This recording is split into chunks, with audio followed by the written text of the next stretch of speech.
Sword of Coming Chapter 994. On February 2nd the dragon looked up. The bucket points to the east, the spica is beginning to show and things change for spring. It is an image of the growth of all things, birds and beasts give birth to horns, and the grass and trees are armored. From this, spring farming begins. The imperial courts of various countries will meet today, led by the two ministers of rights and military, and present agricultural books to the monarch of a country to show the foundation of affairs, implying that the major events of the country lie in the sacrifice and the wrong, but the foundation of a country is in the army. Farmers in the fields. The emperor entertained his ministers, drank Ichuan wine brewed in the ancient way and gave knives, rulers and other objects from the manufacturing office, all of which are made of white jade, indicating that all the princes are gentlemen, and they must be careful to judge and weigh the meaning of state affairs. The queen is responsible for giving various blue sacks to the imperial ladies who enter the palace. In name they are all sewed by the queen's own hands, not the hands of the palace maids. It is given to relatives, friends and children in their respective families to pray for a bumper harvest and a bountiful New Year's harvest. At the same time, it symbolizes the home of Zhongding and scholarly family, and the warehouse is full of etiquette. In Huaihuang County, since ancient times on the second day of February, every family has the custom of eating a bowl of longshu noodles in the morning, and this day's pancakes are also named dragon scales. On this day both the town women and the women to be married need to stop the women's red needles. According to the older generation, because the dragon first raised its head on this day, if a needle is threaded, it may hurt the dragon's eyes and cause unhappiness. Young and strong men in small towns bring their children together holding bamboo poles or wooden sticks, and knocking on beams, beds, stoves, etc. higher than the west side of the mountain. The small warehouse is like a stream of water, staying in its own field. On Fulu Street in Taoya Alley it may be more elegant and the meaning of the words is greater. Mostly the weather is good, the Cathay Pacific is safe, the 5 poisons of snakes and scorpions are avoided and no harm is done. In the past 30 or 40 years, because of a broom star in Mud Bottle Alley, the festive words that were originally related to the word peace have become taboos, and they are reluctant to mention them.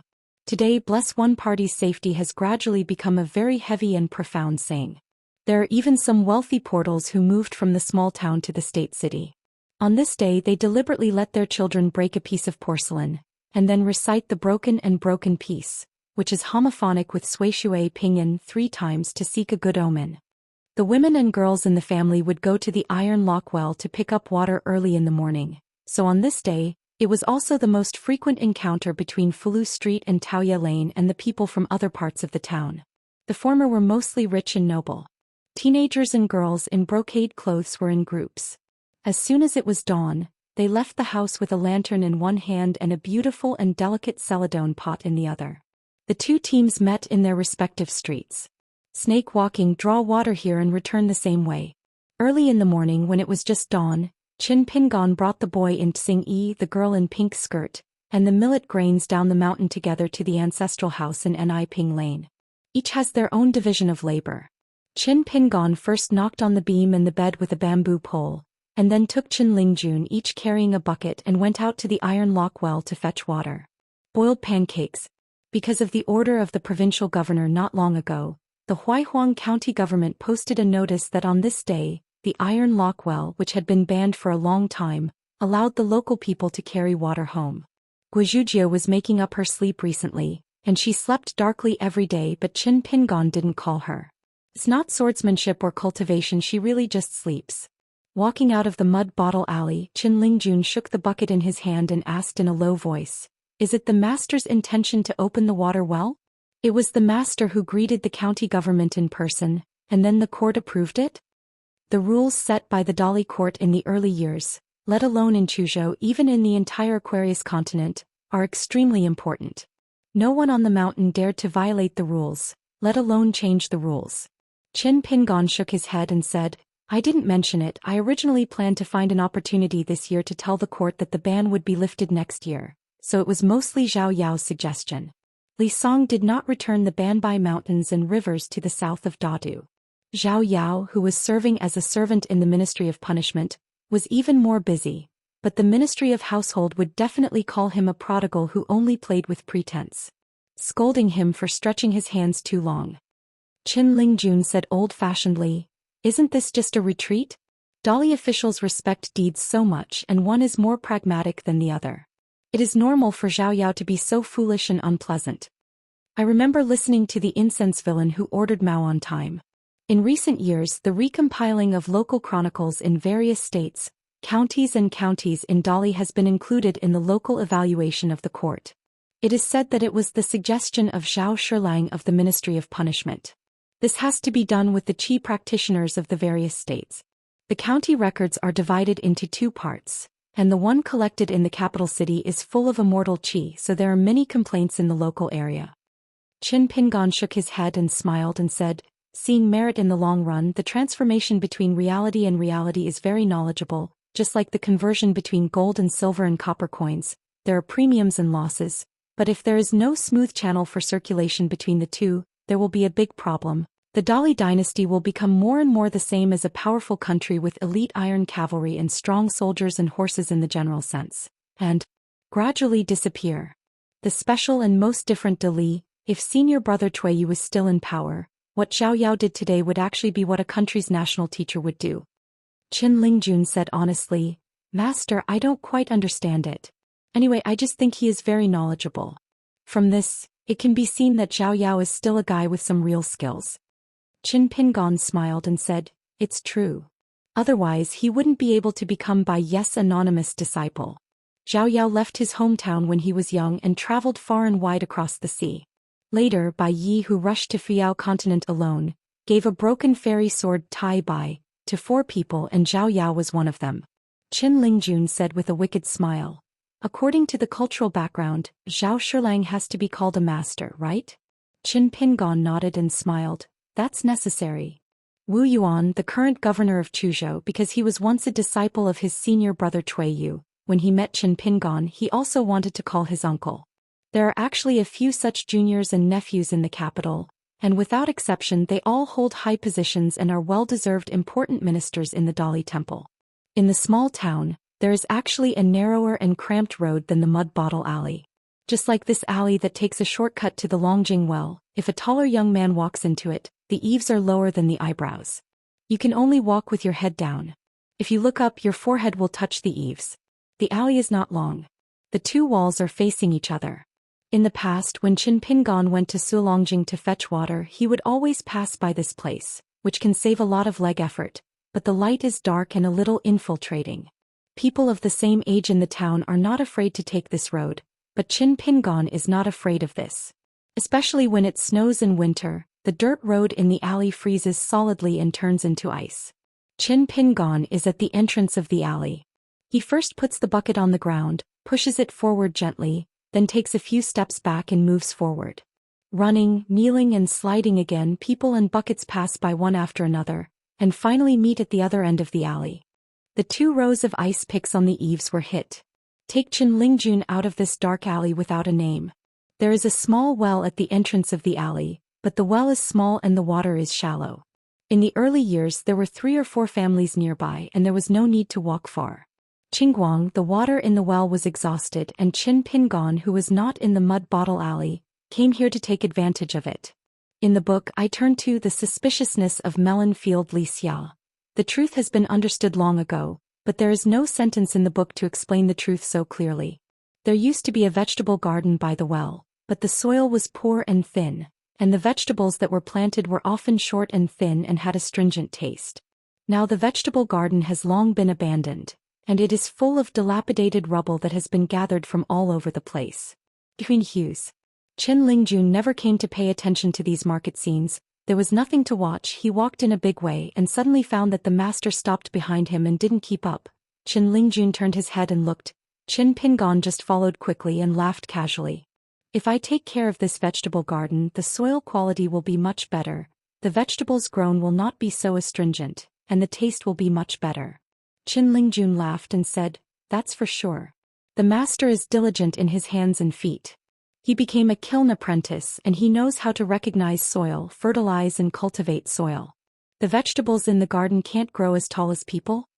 Just after walking out a dozen steps, Qin Lingjun was stunned for a moment. He was actually chewing out the aftertaste. He carefully turned his head to look at the master beside him. Qin Pingon smiled and patted the head of the boy in Xingyi. It's good if you know, let alone a few grains of millet, it's easy for everyone to know about it. Qin Lingjun nodded vigorously and took the initiative to change the subject. The guy who went fishing in Huanghu Mountain, called himself Fu Hu, a native of the capital, is now the county magistrate of Pingnan County, and said that the master personally invited him to go fishing in Huanghu Mountain. This surname is Fu. Do you really know the master? A 7th-rank Sesame official who was not too timid, dared to go fishing in Huanghu Mountain, but was caught by Qin Lingjun. Huanghu Mountain used to be a dojo under the flood of water. Of course, it is a treasure land of feng shui, where the fish and dragons hide, the smoke is deep and the clouds and water are misty. Qin Pingon hummed, I know, I fished in Pingnan County together before and Magistrate Fu even gave me a few fish. He is a good talker and he has no official spirit. Fu Hu himself didn't know why he was able to transfer out the Beijing City News office. How could he have such a real shortage of county chief officials? And Pingnan County is still located in Shang County in Chuzhou, which is obviously a sign that the court wants to reuse him. No wonder Fu Hu, who was used to working in Qingshui Yamen, was confused. However, Qin Pingon knew very well that it must have been when he and Lin Jingqing were officials in the same government. Going to the riverside to block Fu Hu, I also have some thoughts of borrowing stones from other mountains to attack Jade. Let's look at Fu Hu's character first. Qin Lingjun said, Fu County Magistrate speaks in a succinct manner. I can't handle the tricks and often can't catch up. Previously, Qin Lingjun accompanied this young official from the capital, and chatted casually for a few words. Fu Hu said that what is the name of Feng Ho and the Prime Minister, and the golden horse in the Jade Hall must be high-spirited, moving and beautiful. Yi Zhizhi, a small official in the Sesame Book and a subordinate official in the book, thinks that he is sparse in talent and knowledge and is narrow and timid. It's a pity that Brother Dafeng was not present at that time, otherwise Qin Lingjun would have to let Jing Dafeng go out and kill Fu Hu's pedantic spirit. Qin Pingon smiled and said, Fu Hu is more than enough to be an honest official. Many noble sons of the poor family who became the peasant family in the morning, ascended to the Hall of Heavenly Sons at night, and entered the official career as an official. It was difficult for a word of wealth. When an aristocratic family member is an official, it is difficult for a well-fed man to not know that a hungry man is hungry. He is afraid that his eyes are high and his hands are low, and his ambitions and talents are sparse. After walking through this shabby alley, the road is wide and wide. The ancient Chinese locust tree is still there. There is a long wooden bench below and a few stone piers. There are green clothes gathering on the tree. The feathers of the birds are similar in color to the leaves, which is difficult to detect. When they make a chirping sound, the people under the tree will look up and the naughty child will take out the slingshot. Gukin is an expert in this way, patient and good. He often returns to Mud Bottle Alley with a long string. Other homes are all feather dusters and shuttlecocks, but Gukan's home is different. Although there was a notice posted by the government office, there were still very few people who came to the Iron Lock Well to fetch water today. Most of them were old people. When they saw Qin Pingon and the boy in Xingyi, they also looked cautious. There is nothing to say and I don't dare to chat up easily. At this moment, the two local old people by the well who have never moved out of the town, they deliberately avoided it and let the soaring Qin Shanzhu carry the water first. Qin Pingon smiled and shouted in the small town dialect, let them fetch water first. Anyway, according to the customs of their hometown, they are not relatives who have the same surname and rank according to their characters. They only need to call them according to their age. For example, the old people are in their 60s and they are one generation higher than Qin Pingon. You can just call your uncle. And Qin Lingjun had to call his grandfather in the dialect. If Qin Lingjun called his grandfather, the boy in Xingyi would have to call the other party Mrs., and the wife in the town can be called by both men and women. Mean. After Qin Pingon carried the water and left, the two old men whispered. Is this Qin Pingon at 40 years old? Yes, it looks like a person in his 30s. Not long ago, I met Qin Dequan in the state city and said that according to their Qin family tree, Qin Pingon wanted to lower him by 3 generations, and when he saw him he would call his wife. The other old man turned his head and spat fiercely, scolding him with an old saying. In the distance Qin Lingjun listened and found it funny. Qin Lingjun not only understands the local dialect of the small town here, but also speaks the same as the locals. When he talks about it, the meaning is similar to losing face. The biggest feature of the small-town dialect is that the vocabulary is almost always flat, with little rise and fall. Although it is like that Huang Tingwa outside, it is often different in 10 miles and the pronunciation is different in 100 miles, but it is indeed rare to see the local accents of natives such as small towns. Qin Pingon never minds the idle days of those seniors. It's just that he remembered the lotus flower-blessed land of the past years. He often let Pei Qian, who was eating and drinking, go out to fetch water. Huang, when I returned to Chao Qingqing's house, the well water in the wooden barrel had long since bottomed out. When I entered the house, when Pei Qian lifted the bucket with both hands, he would cover it up and always turned his side, just so that Qin Pingon would not see the bucket. The water level inside, she had to pretend to be very heavy and staggered to the kitchen room. She would first secretly scoop up the water with a bucket, then tiptoe try to raise the bucket as high as possible, and then pour it into the water tank to make the water louder. Is simply a little showman without a teacher. On the way back, I saw an old man from a small town who was throwing ashes on the ground and walking. As time goes by, 20 years are one life, and the door will be opened again after the Lizhu cave has landed, and it will communicate with the outside world. So this sight is becoming less and less common. When Qin Lingjun first arrived in the town, he could often see the people of the town busy with such things. Qin Lingjun asked, "Master, why do we never throw ashes to attract dragons?" Since he came to Luopao Mountain, the master never seemed to have any way of attracting dragons. On the second day of the second lunar month, he was just knocking bamboo poles and eating noodles. Qin Pingon smiled and said, "My family had it when I was young. Later, because I didn't know the details of the rules here, I had to cooperate with many old sayings to attract dragons. I didn't understand anything and I was afraid that if I messed up I would break the taboo, so I just think about it. Never mind." In previous years, every February 2nd, the elderly of all families were busy, but they should not be busy. It was important. After the second day of February, when the sun was high, the light passed through the fence gate on the easternmost side of the town.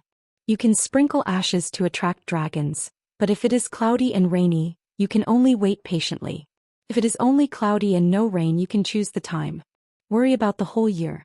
There are as many as 5 ways to attract dragons, and each household has a different number of ways. Generally speaking, there are many kinds of people who are prosperous. Like carrying water home from the iron lock well, it is one of them. All the people in the town can do it. Just carry water and pour it into their own water tank.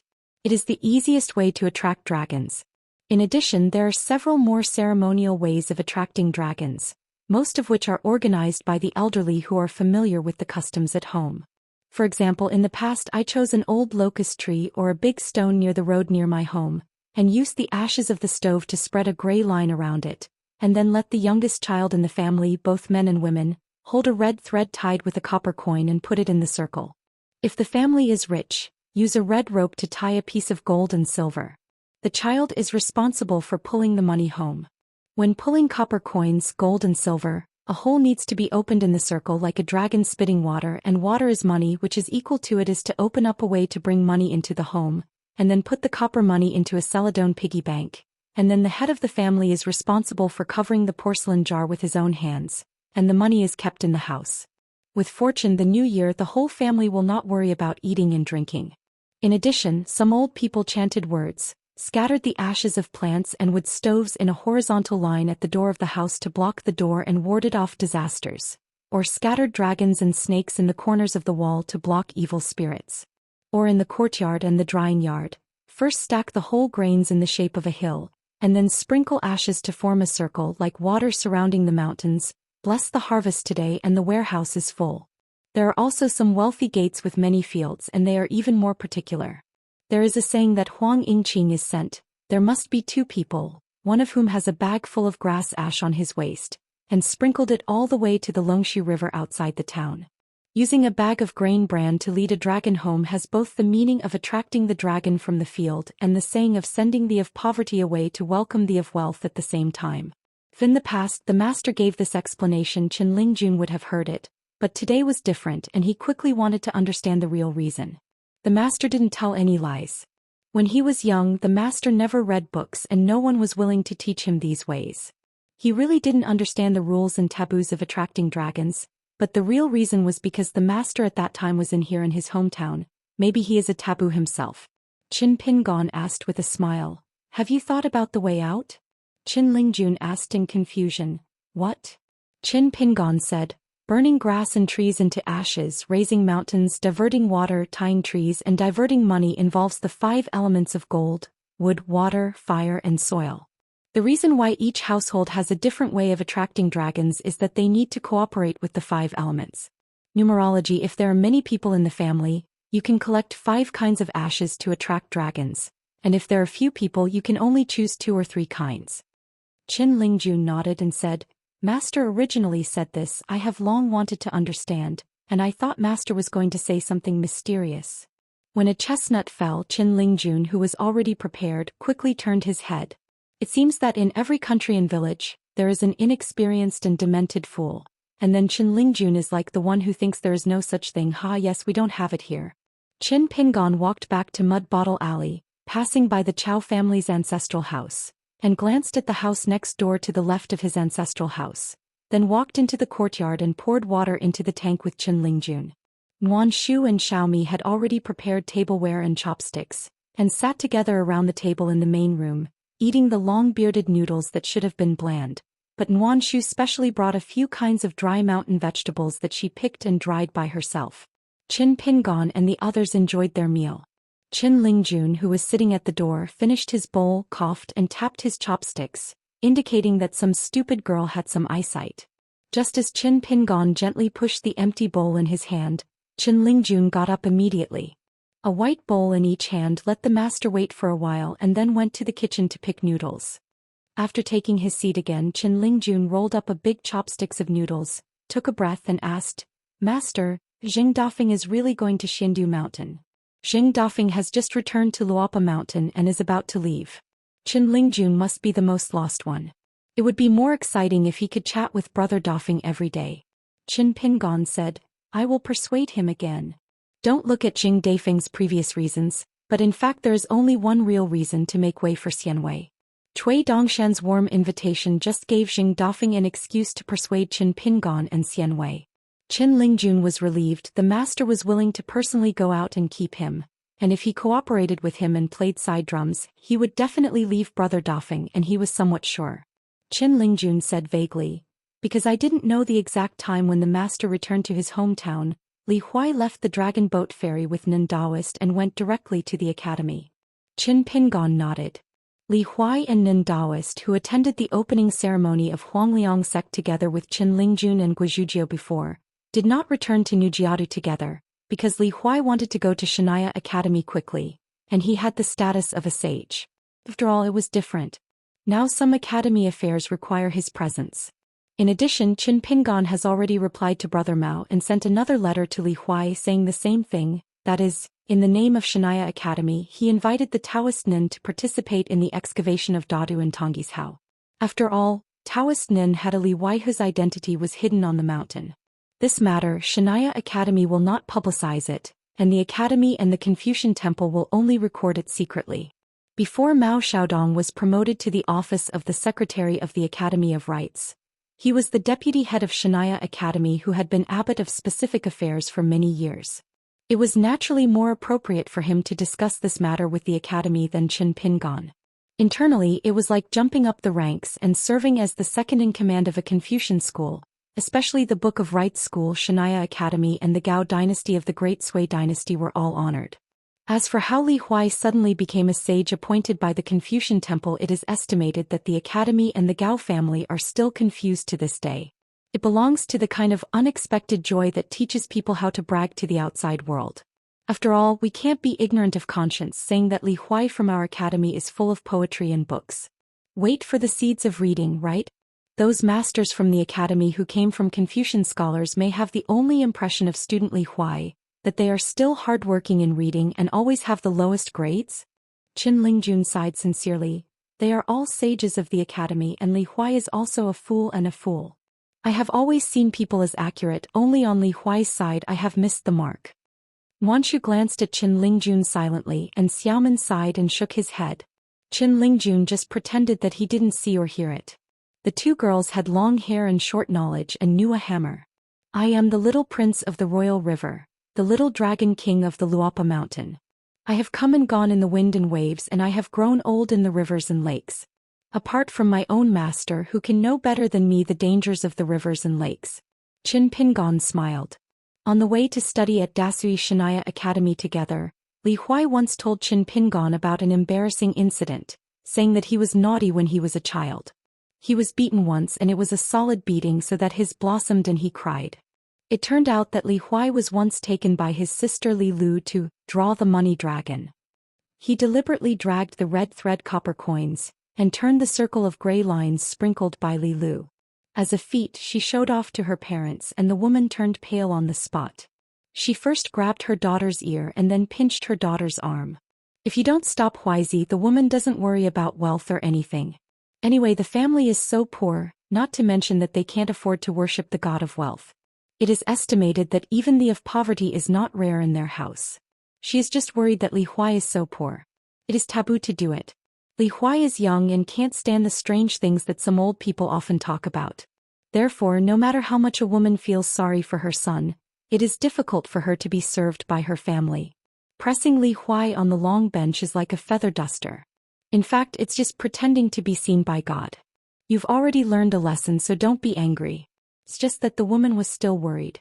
That was the only time she brought a gift to the backyard of the Yang family's shop. She humiliated herself and asked the unreliable master of her own man for help. The old guy knows a lot, maybe there is a way to remedy it. At least Li Huai couldn't be implicated.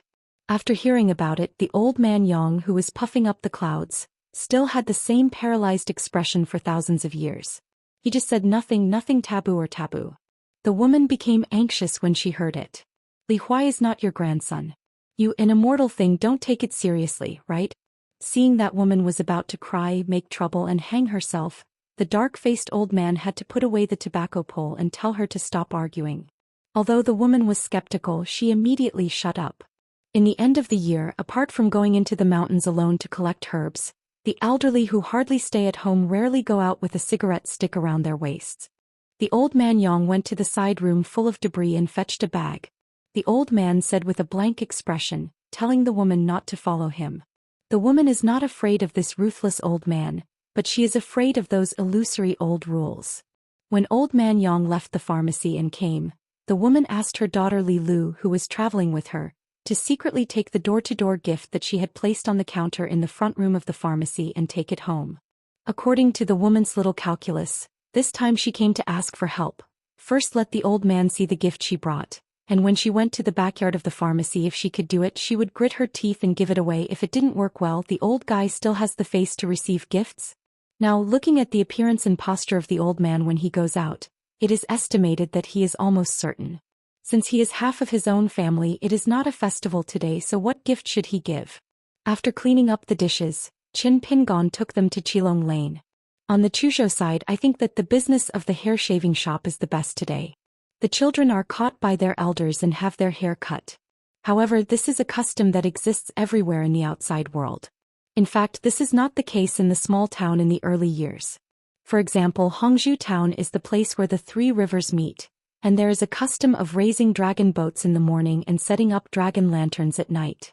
The latter is the ethos brought by those low-registered boatmen. They are the remnants of the old Xianxia kingdom. They belong to the sinners who have not yet been pardoned by the court. They have gathered in a river bay for generations and cannot go ashore. The dragon boat made of reeds and sorghum stalks, put an oil bowl, light candles, put it into the river bay and flow downstream with the water, meaning that the dragon illuminates the night road in the water. Today in Chuzhou City, which is in the same city as the state capital, there is a custom of making dragon boats and setting lanterns. Qin Lingjun pouted and said, Brother Jia is very busy now and he is the second in charge. He is not at home all year long and he is wandering in the sky. If this goes on, he will make more new friends and I am afraid that he will not recognize my trouble. Brother. Old Daoist Jia is a very nostalgic person. Qin Pingon smiled and said, Cui Dongshan intends to draw Lao Daoist Jia to the Qingping sword sect, and join the lineage of the Palm Law genealogy, which is specially responsible for teaching the disciples that they go out and travel the world. When Qin Lingjun heard the words, he immediately became anxious and felt that he had to give his own master some risky advice. Master, Brother Jia can't be dug up by the big white goose. The big white goose is endless and lawless. You have to manage really knock knock. Besides, if Brother Jia goes there and changes the genealogy ultimatum, Zhao Dengao and Jura must not go with him. After all, our Luopa mountain is the upper sect, and now the number of members of the genealogy ultimatum has already lost to the next sect. Stop it, sir, I said it in advance, but it's not that I save others by myself. I just think that with the virtue of the big white goose, I will bring the next sect to our upper sect to participate in the discussion in the future, and I will definitely bring a lot of people together. When you go to Jisa Peak, you have to shake hands with us. Qin Pingon smiled and nodded. It's something Cui Dongshan can do. Qin Lingjun said, if there is such a day, I will definitely be very angry anyway. Qin Pingon turned his head to look at Nuanshu and Millet and asked with a smile, what do you think? Millet frowned. Today I went down the mountain without a walking pole and a golden pole. She tugged at the rope that was carrying the bread, nodded and shook her head, not as angry as Jingqing, right? Angry must be angry. Nuanshu said softly, Master, now our mountain is much deserted. Listen, let's. Qin Lingjun gave a thumbs up. It was rare for a stupid girl to say something smart. It was like holding a discussion at the Zushi Hall on the inner hillside. Seeing that the three of them all agreed, Qin Pingon nodded and said, don't worry, I have it all. Came to Qilong Lane, walked down the steps and went to Chaotu shop first. The girl Cui Huahuan left here and had already boarded the Fengyuan ferry. Soon she was a member of Qingping Sword Sect's genealogy. Only Zhao Dengao and Tianjura were left as shop assistants. When they saw the mountain master who was visiting, they were two brothers and sisters from the same family. They both saluted Qin Pingon immediately. Qin Pingon glanced at Jura's face and felt relieved. Nodded, chatted with them a few words, looked through the account book symbolically, walked through the scene, and then went to the New Year's shop next door. The white-haired boy has moved to the sword worship platform, except for the need to teach disciple Yao Xian Taoism. Now that he has the identity of a genealogist, he will go to the gate of Luopa Mountain every day to wait for the rabbits, waiting for the guests to come to the door, and record them in the book. In maintaining the old customs of the town and introducing new customs, Jiao Lao Xianxian, who rides the Dragon Lane, has made a lot of contributions and has made great contributions. In the past few years, for the happy events in the small town, regardless of the rich or the poor, as long as the neighbors invited me, the old fairy Jiao would almost always come to help. From the beginning to the end, everything was very organized. The old Immortal teacher, his reputation is getting bigger and bigger. Even in the city, he likes to call the old fairy Jiao to go to the town and organize all kinds of weddings and weddings. 1 to 2, whether the old fairy Jia comes to the door or not, it becomes the prestige of the city. A benchmark, not to mention that the old Jia does not ask for money. The wealthy doorway with a well-off family gives a big red envelope. The receipt is correct. The poor family, the old just eats a meal, drinks a small wine, and never a word complaints, and then invited again. The old gods are willing to come to the door. Every year in the town on the first day of the first lunar month, the elderly go a lot. So when to set off firecrackers, and set off firecrackers is also a question that Jiao Lao Xianxian often asks when he goes to the door to ask for dinner on the evening of the 30th of the new year. There are even people in the state city who will come to the town's riding Dragon Lane during the New Year's Day to ask the old fairy about this, so as not to miss the auspicious time of the new year. It is the explanation and leading actions of the old Jia, which made Huaihuang County and Chuzhou City gradually have a new custom over the years, because only then did they know that the second day of the second month was the birthday of the land god. According to the old god, it was rumored that foreigners' folks have long had the custom of offering sacrifices. In the eyes of the common people, the gods of various mountains and rivers and the lords of the state and county city gods, although they have great magical powers and protect one's local customs, can inevitably have good and bad temperament, and often the temples are deep, and the golden statues enshrined in the main hall are tall and majestic, easy to let go. People are intimidated, so as of good fortune, but with the lowest official rank, the land public is the most popular official for people. Because the temples of the earth are mostly scattered with the dwellings, and even some of the temples of the earth are just stone statues carved on the side of the road. Therefore, under the leadership of the old goddess Jia, every household who believed in these developed the habit of warming the longevity for the land public. Playing gongs and drums, setting off firecrackers, it is very lively. At the New Year's shop, it was found that Shi Ro and Zhou Junchen were also eating dragon beard noodles, and she was still a little mute. Returning to Luopao Mountain, each is busy. The warm trees are going to sweep the courtyard, and the millet grains are going to patrol the mountain with Jingqing. He went to the house and knocked on the door. The sleepy-eyed man opened the door, bent over and pulled his boots, complaining to the mountain owner, saying that he finally had a good dream, and it is hard to say whether he will continue tonight. Qin Pingon took Xing Dafeng to climb the mountain and came to the top of the mountain, because Jilin Peak was higher than Tiandu Peak, leaning on the railing and overlooking the town with smoke curling in the east. Qin Pingon and Xing Dafeng looked at the town together. Just one to look at the old school in the small town, and the other to look at the backyard of the Yang family pharmacy. Xing Dafeng pulled his neckline and sighed softly. In the sad place of the world, laboriously see the guest pavilion.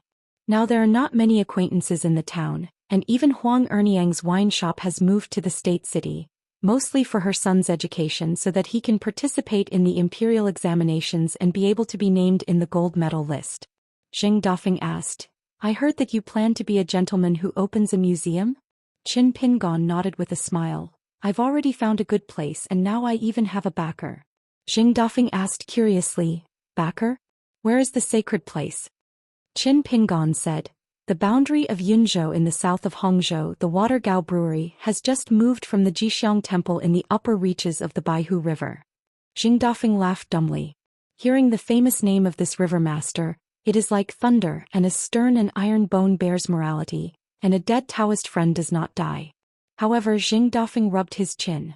He heard that in the Baihu River downstream of the Taiku River, the goddess of water had the nickname Kana on that mountain, and he had admired it for a long time.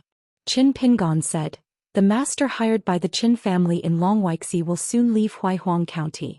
In the future, the master of the school can only be appointed through the county teaching ordinance." Xing Dafeng leaned against the railing and said lazily, "To be honest, if those scholars who are all famous and move a country, come here to teach a bunch of children to write and write, they will feel aggrieved. That is to say, Long Weixi Chen's asking price is high enough. In addition to the large monthly salary, the rare books in the Chen's family's collection are sent every year. Otherwise, who would be willing to come here? It is really too talented. The key is so many years of preaching, teaching and teaching failed to teach a Jinsher master. It is estimated that the Qin family in Long Weixi worked so hard. In addition to being optimistic about the Dali court, he had to show goodwill to the Dali Song family. He also had a selfish heart and was lucky. He hoped that in his own school, there would be a few similar Qin Pingon, characters like Ma Kushuan and Zhao Yao. Even if there are two people, as long as there is such a person with similar luck and achievements, Long Weixi Chen will earn it. You must know that there is an old master in the new school. He was a very famous literary master of several countries in the middle of Aquarius in the past. This old master with a rich head and a poor scripture took 7 years to finally write a famous commentary. It was carved at 1 year old and the first month of spring. It is the star of Sueda that can be seen in the night sky. This is not some false rumors but a fact that is obvious to all. According to folklore, Emperor Wenchong was in charge of the civil, military and Julu imperial examinations in the world. In some local counties and counties with insufficient cultural and educational background, let alone the Jinsher examination, if there are scholars who pass the examination, they will be regarded as the reincarnation of Wenchong Xing. And tomorrow, which is the 3rd day of the 2nd lunar month, is said to be the birthday of Lord Wenchong, so it is not only at the foot of Haoren Jiuzhou Mountain, the former Lizhu Cave, the old school in the town, and now the Qin family in Long Weixi. The Xianxiang school founded by Qian Churen, according to the custom, collects Meng Tong on this day, which means good, hoping that the seeds of reading will be able to take the lead. It's just that now the masters of the school have some red tape and new rules. The teaching gentlemen wear crowns and vermilion dark clothes. They walk with the Mongolian children who have just entered the school to the Confucian temple outside the town. Go first. Worshipping the hanging statue of the most holy teacher and then being led by the temple to a room, the pen and ink have been prepared, but it is not black ink, but ground from cinnabar donated by the government office, and the children line up. Stand up, and the master put a pen on their brows. When they returned to the school, the first character taught by Mr. Xueju to the children was the so-called Kaiming Huahong. The first day of school to start writing was the character 4 person. It's just that compared to the past, the school has a lot of new etiquette, but one old thing is missing. In the past, after Meng Tong started writing the word people, He would leave the school under the leadership of Mr. Qi, go to the old locust tree together, set up a ladder and hang a red cloth with different wishes on the tree. Even if it is some cheesy content like abundant wealth or the prosperity of 5 crops and 6 animals, most of which are taught to children by the elders who are enrolled in the school, Mr. Qi will be meticulous and help write his wishes on the long red cloth. Then use a red rope to hang it on the old locust branch. Every time the wind blows and the red cloth blows, there will be a slight rustling sound, one by one from Mengtong's good wishes like an echo. Maybe that year can be fulfilled, maybe in the next year. Before Mr. Qi and after Mr. Qi there was no such custom. In this world, no matter how high the realm of your cultivator is, he is not a after all, so no one dares to say that there are 4 births and 6 realms, 3 realms and 10 directions. Zheng Dafeng looked towards the town's main street and sighed. That old locust tree should not be cut down. Otherwise our state boundary will still be a long-lasting natural cornucopia. Even if it fell to the ground and took root, Dongtian has been downgraded to a blessed land. As long as the locust tree is still there, the Wuling County in the Qingming world, whether it is now or in the future, cannot be compared with this place. Mr. Qi will not stop it and the master and his old man will not stop it. I was surprised. What do you think? Just let Cui Yu do the fishing and burn the forest and hunt? Qin Pingon said, it may be an ancient sacrifice that is second to none. Zheng Dafeng said, that's why I advise you not to be a national teacher. It's easy to board the ship and enter the game but to withdraw and retreat. Qin Pingon smiled and said, then I also advise you to stay in Luopao Mountain. When you get to Xindu Mountain, Cui Dongshan will definitely call you. Don't listen to what he said before. As long as you go there he will have it. The way to keep you busy with this and that. Zheng Dafeng sneered, husbands have clear grievances and grievances, especially brothers and sisters. It's just a matter of going there to watch the door. Cui Dongshan, don't think about making me work hard. Zhu Lian and Qin Lingjun borrowed a lot of words from this man. For example, whoever lied to my heart, I want his body. Whoever cheats me of money, I will cut off their head. It's no wonder that Wei Bo admires Zheng Dafeng, except that his appearance is not so upright, he has no flaws. Qin Pingon said, seriously, you don't need to go to Tongyi's house. Okay, don't persuade you. If you are the owner of Lu Island who is on the back of the clawfish, if you keep it like this I will leave it if you stay. You're a big gentleman. Don't bother me even if you don't bother me. After Zheng Dafeng was joking he was silent for a moment, then shook his head and said sternly, if Daoist Xianwei is not a gatekeeper, even if he becomes a cultivator of Luopa Mountain, the heat is still wrong. Qin Pingon was able to endure not to put Xianwei in the courtyard, and always put Xianwei at the foot of the mountain rather than on the mountain, which means that they only get along with each other as Taoist friends. In the preface of the previous manuscript, the words, Taoist Xianwei, at the beginning in Zheng Dafeng's view, are actually more thrilling than the content that follows. Zheng Dafeng is so fearless and it sounds ugly. When he saw the opening 4 words his scalp tingled on the spot, so he was not a Qi practitioner, otherwise he would be unstable. Qin Pingon said, then I told Cui Dongshan in advance that you are just a guest. Zheng Dafeng suddenly turned his head, stared at Qin Pingon and asked in a deep voice, Qin Pingon, what's the matter with you? Qin Pingon smiled bitterly, it's hard to say a word. Because Zheng Dafeng keenly discovered a subtle quirk just now. When Qin Pingon looked at the old school in the town he frowned from time to time and his mood was complicated, but the only emotion that Qin Pingon should not lack was sadness. Zheng Dafeng is no better than ordinary people, and even in some things he can understand the truth better than a great ascension cultivator like Xiaomo, so he can detect something wrong in an instant. The 7 emotions and 6 desires of human beings can be divided by the monks of later generations, just like the well-field system implemented in the ancient times, through roads and canals. The monks' hearts were staggered and divided into pieces. In fact, the immortal mansion on the mountain in the later generations, the house under the mountain, the square market in the city, the mountain and water in geography, the land and the sea, the seasons of the year and the 4 seasons of the year, are further subdivided into 24 solar terms. By doing this, Qi practitioners have made the most direct and thorough collection and distinction of the overgrown emotions, which is the true meaning of, the heart is the of the 100 bones, and then established the human spirit in all things. The fact that the heart is in the hands of 100 bones has become a consensus among the world. Qi practitioners strip out those emotions that delay the cultivation of the heart one by one. Because the wasteland is turned into a field, Qi practitioners can only work in the Qi Dong Fu. Intensive cultivation and then distinguishing between rice and barnyard grass. It will be much simpler. In the end, this move was used as a shortcut to overcome the Qi barrier and to prove the longevity of the Tao. In the ancient times, the earth immortals on earth wanted to maintain their nature, and they could peel off all kinds of emotions and then gather them together, just like sweeping the floor first. And then pour the fallen leaves and dust into the house, and they will not be thrown out of the house because they can be used as ballast stones in the long river of time. There are many problems that Jing Dafeng had doubts when he was young. When he was young, he went to all kinds of verifications. When he was young, he still knew little about it. Zheng Dafeng can be regarded as a spiritual inner show. Just talking about Go, Jing Dafeng's chess power is even higher than that of Zhou Lian and Wei Bo. Although this is because Zhou Lian only regards chess player talk as a trivial matter and never wants to spend more time, but changing the so-called national player's chess decree, to go down with the old cook to have a look? Zheng Dafeng said helplessly, "Do you like to ask for trouble so much? It's really easy to change your temperament and it's hard to change your temperament. If you change someone, I will say that a dog can't change and eat shit.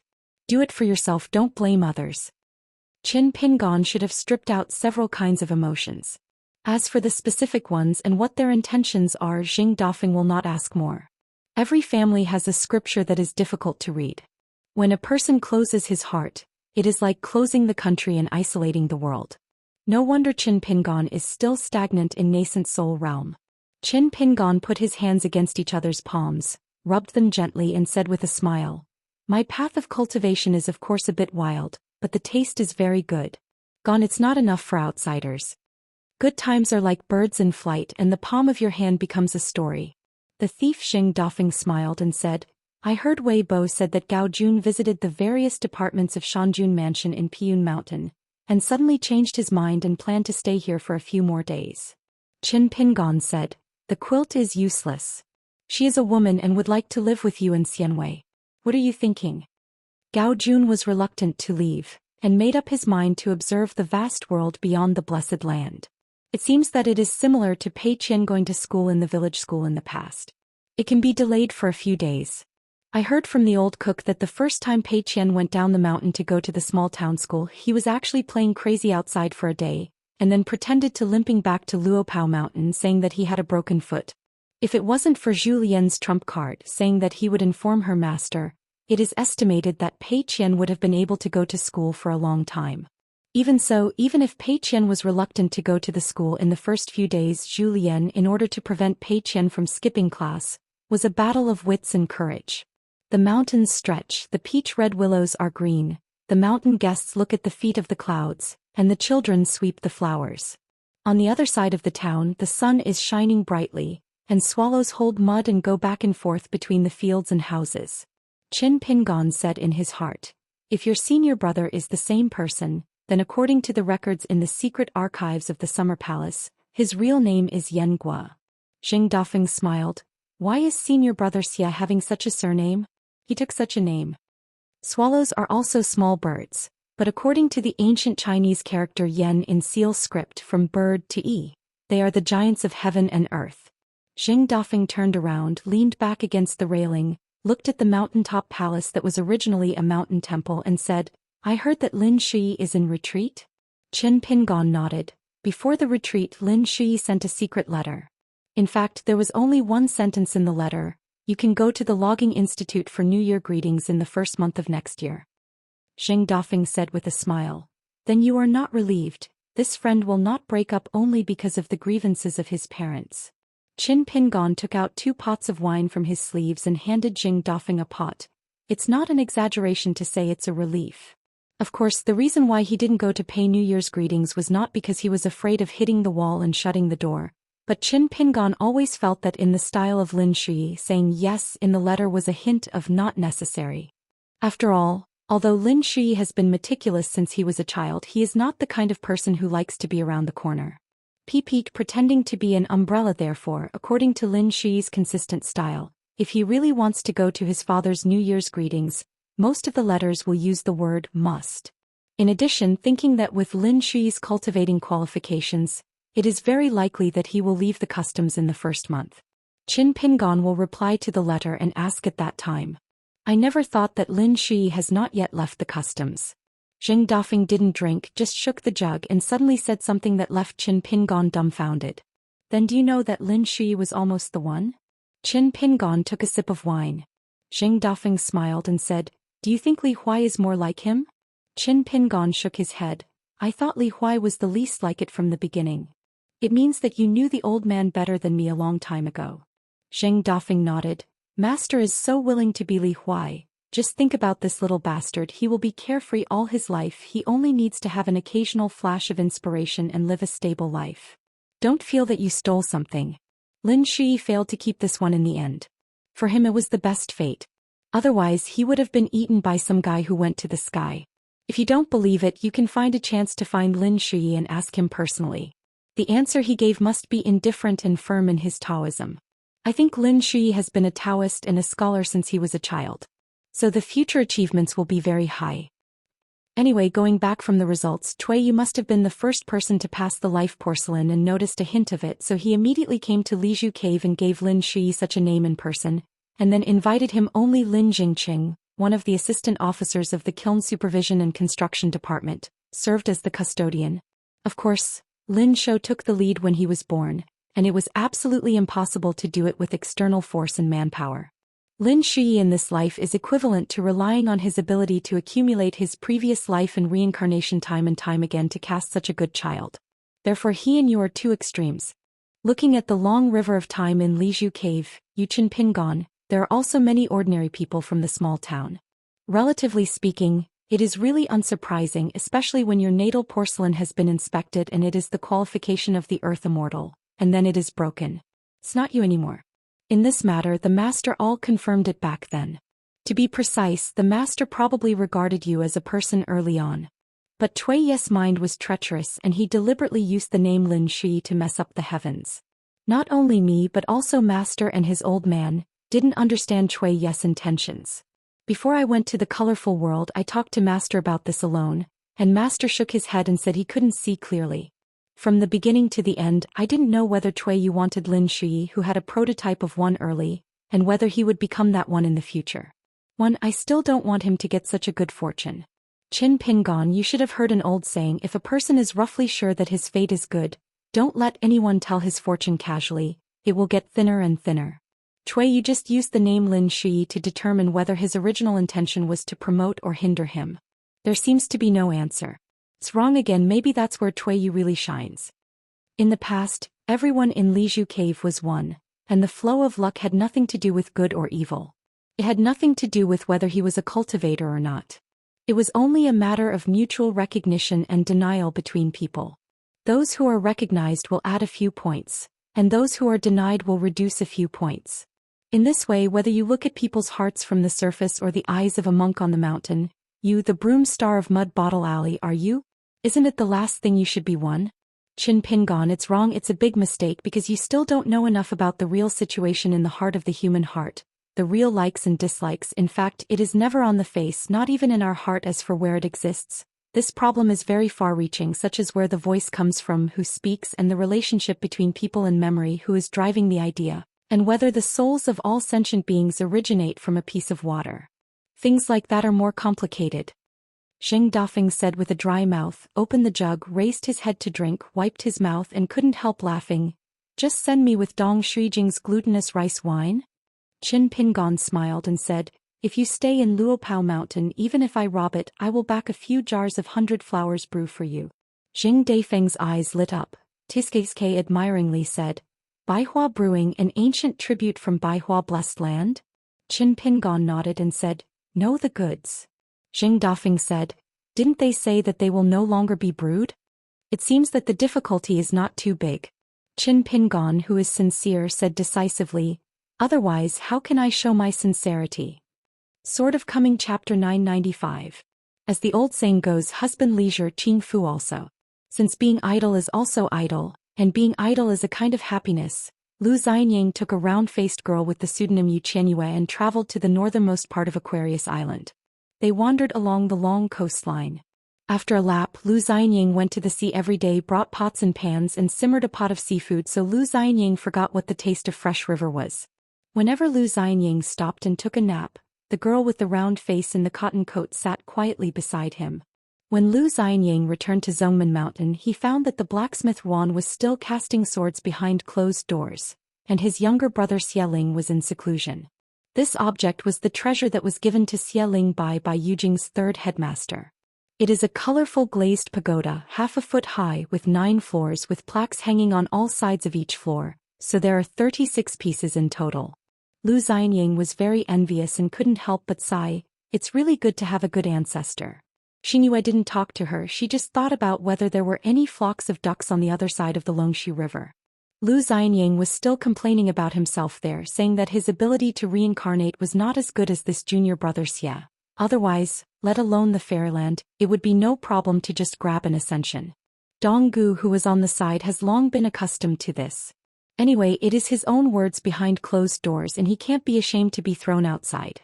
Moreover, although Lu Xianying said it sourly, it was also true. Brother Xie had a very good chance on the road of cultivation. As Lu Xianying said, it was thanks to the genealogy of the Xie family in Taoya Lane that there was a big man, and it was Beiju. The Tianjun of Luzhou Xieshe. Last time Xieshe returned to his hometown, Xieling, this kid, is equivalent to adding another living ancestor from the family tree out of thin air. According to Lu Chen's statement at that time, this small tower can suppress all the demons and ghosts in the world under the upper 5 realms. Xieling was convinced at the time, and the ancestor Xieshe hesitated, but finally he did not reveal the secret. When the boy who was nicknamed Longmire by Lu Chen in those days grew older and his cultivation realm became higher and higher, Xieling Kai was horrified to discover that the Linglong Pagoda, which had never been able to refine its life things, was a genuine immortal soldier. Treasure. The reason why Xieling was able to be a sword cultivator at the same time, and proficient in talismans and formations, stemmed from his concentrated study of this exquisite pagoda. Someone once glanced at it and commented on this treasure. It was concise and concise. There was only one sentence. "This thing is a complete Taoism." Her implication was that junior brother Xieling could start a sect based on this thing alone, in addition to gradually ascending without delaying his practice. After chatting with Donggu for a few more words, Lu Xianying was finally willing to spit out the licorice root in his mouth. He stood up and asked senior brother Dong and senior sister Su to say hello. After half an hour they would go to Zhoushan for a meal together. He, the suzerain, wants to be a corporal and cook himself. As the founding disciple of Longquan sword sect, Donggu is in the nascent soul realm, but because Donggu was born in a monster and is not a sword cultivator, for Lu Xianying to be the second suzerain, he is a big brother but deep in his heart. As relieved. Su Xiaoqiao is still a sword cultivator in the Golden Core realm, but is limited by her qualifications for Taoism. If nothing else happens, she will stop at the nascent soul realm in her life. Su Xiaoqiao's evaluation of this similar conclusion has always been convinced, but he can't talk about how disappointed he is. Anyway, in the same class, there are Lu Xianying and Xieling, 2 genius brothers and sisters who are sure to achieve high avenues. In addition, Master Wan Qiong never demands anything in the realm of disciples. Su Xiaoqiao's cultivation career in Longquan Jianzong actually lived a long time. Ample and leisurely. It's just Lu Xianying who always thinks that he and Su Xiaoqiao can meet and call the sect master, but Donggu and Su Xiaoqiao have a very tacit understanding. 2 men and women who were not Taoist companions for the time being, on the way to fight the wind together. The late Suyu asked casually, "What is that Xieling refining?" Lu Xianying smiled and said, "An exquisite pagoda of the rank of immortal soldiers." He added, "It was given to junior brother Xia by a guy who overturned the stall by me." Xingyue turned her head and glanced at a mountain, nodded and said, "It's quite valuable." Lu Xianying began to speak again. "I'm a sword cultivator, what's such an external thing?" "Damn, of course it's nothing. As long as junior brother Xia is willing to give up his love, I'll kowtow to him a few times." Xingyue wondered, "You just want immortal soldiers so much?" In her opinion, Lu Xianying is the kind of strange sword cultivator who needs the least immortal soldiers.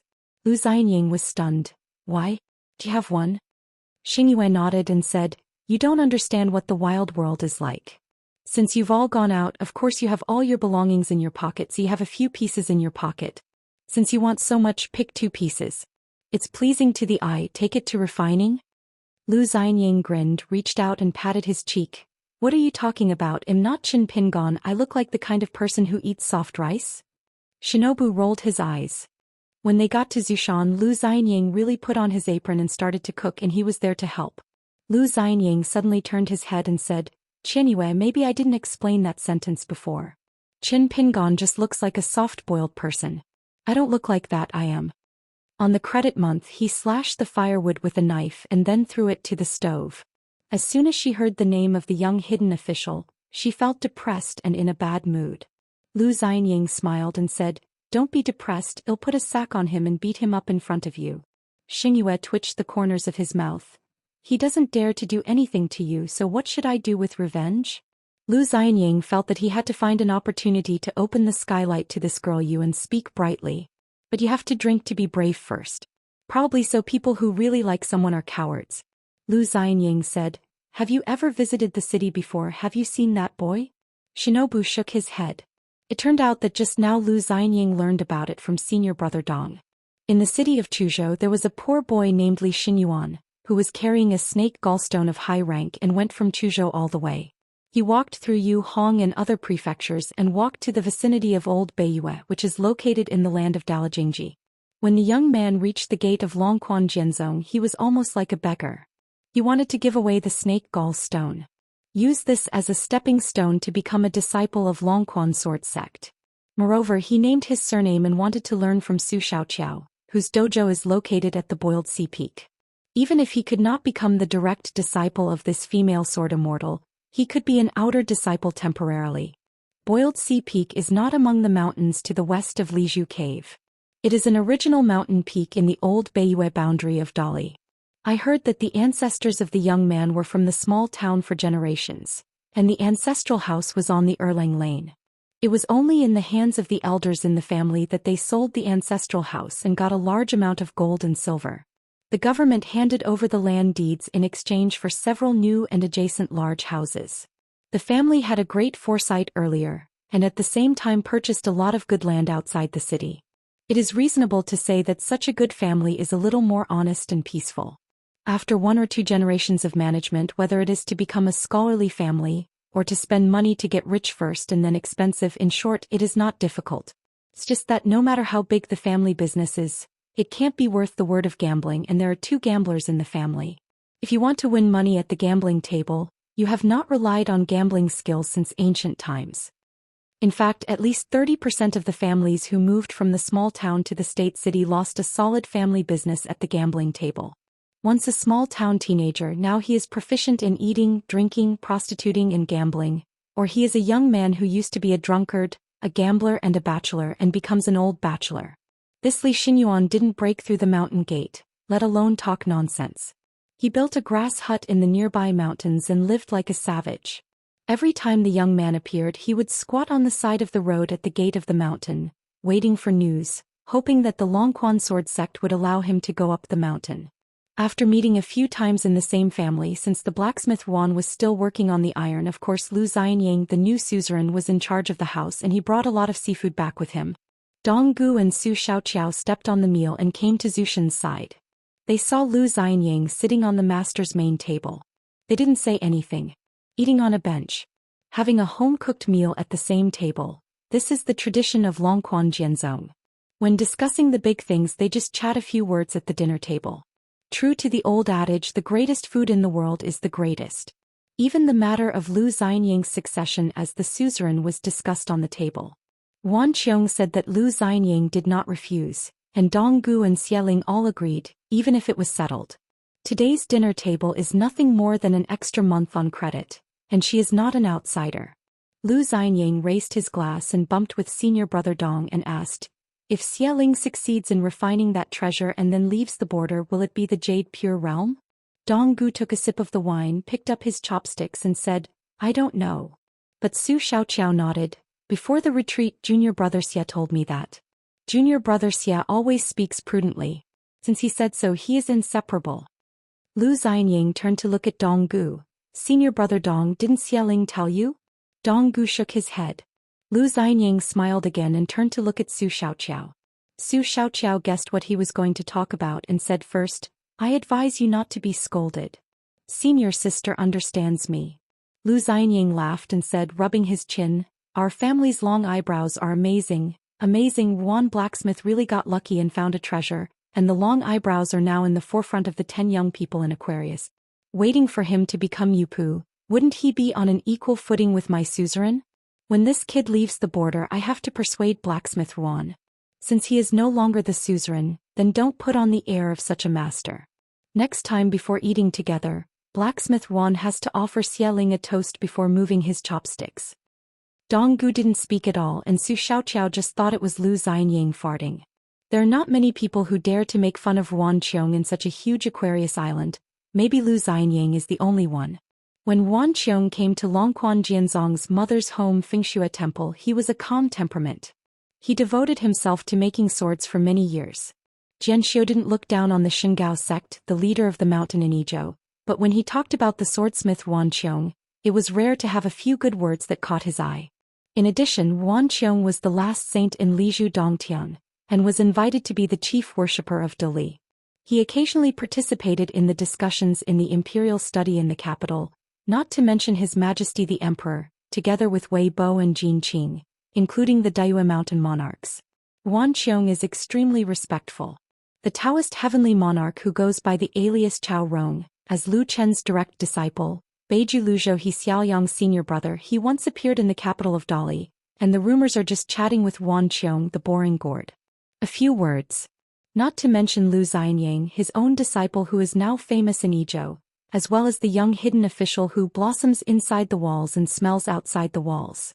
It seems that when the two parties were young, they were a long-term worker and a day laborer in a blacksmith shop on the Longshu River, respectively. The gossip Qin Yingguan, who was in the mountains before he made his fortune because he was under the fence, as long as he saw the taciturn Yuan Qiong, he would be like a mouse seeing a cat. Therefore, in the mountains south of Dadu in Beipingzu, there are some rumors that only dare to say a few words in private. The reason why Longquan Jianzong moved out of Chuzhou is only because that Qin Yingguan is a character that will be punished. He lost it in the blacksmith shop. His face is now going to be regained, and His Majesty Emperor Dali is so overwhelmed and unable to adjust the contradiction between the two sides, he has to let Longquan Jianzong take a step back, and then let Yuan Qiong step down as the suzerain, and Qin Yingguan's young friend Lu Xianying will take over as the suzerain. With the resentment that Qin Pingan has accumulated for many years, he will not completely tear his face with Yuan Qiong and both will suffer. So someone took his own Fengyuan ferry not long ago, and at the old Longqing side he disembarked with his predecessor Song Yuyao, and on the way back to the north he made a special trip to find those who spread this kind of talk, or reported in Shanshuodi the sects of Xinfu who deliberately knocked on the side, went to their ancestral hall, or the cultivating place of the mountain masters and sects, had a cup of tea, had a heart-to-heart talk and reasoned. The honored guests were happy, and the atmosphere was harmonious. Lu Xianying was a little strange. How can this stubborn child be far away from the near and far and come to us to have a meal? Isn't Qin Pingan's Luopa mountain closer? Donggu said. It is estimated that it is because Luopao mountain claimed to be close to the outside world. Lu Xianying asked, does that young man have a chance to go up the mountain to practice? The difference between the immortals and the mortals on the mountains and the mountains is as clear as the distinction between people and ghosts. Su Xiaoqiao said, I can barely practice, but my aptitude is just average. Even if I lead up the mountain, whether I can rank in the middle 5 realm depends on my future destiny. The implication is that even if the young man joins the Longquan sword sect, if there is no great opportunity in his future practice, he may not be able to reach the cave realm in this life. Donggu hesitated for a while but didn't say anything more. Su Xiaoqiao said this because she had learned a unique secret technique to identify root bones in her early years, which meant that the young man named Li Xinyuan was not an ordinary average aptitude. If you go to another immortal mansion, let alone that kind of tasteless rib, I am afraid that in the eyes of those immortal masters who examine the root and bones, they will not even be called tasteless and they will definitely be rejected. And this secret technique of Su Xiaoqiao is a dream for any sect on the mountain. In the long run it will not lose any treasure in the mountains. Lu Xianying asked, what is his temperament? Whether you can enter the Longquan sword sect, there is an unwritten rule in the hands of the blacksmith Yuan. First look at the character and then look at the quality of the aptitude. Donggu said, tough, admit the truth, very willing to endure hardships, but the comprehension is a bit poor. Really want to go up the mountain to practice, it is really reluctant. Lu Xianying was instantly amused. Isn't it very similar to someone's youth? Su Xiaoqiao was hesitant to speak, but he endured it, thinking about it and forgetting it. That's how you dare to comment on the Lord of Luopao Mountain Qinshan. Lu Xianying said, Senior Sister Su, just accept it. Let Li Xinyuan be an anonymous disciple first. Su Xiaoqiao nodded. Donggu asked, can we accept that snake gallstone? Lu Xianying smiled and said, accept, why not accept it? The FA is not passed on lightly. On the mountain, it has never been a light and empty talk. After all, the rules of the world are never set for a handful of exceptions. Children whose family members fasten their belts and send them to school are expected to pay more attention to reading than those children whose families can go to school with a little money from their fingernails. Lu Xianying smiled.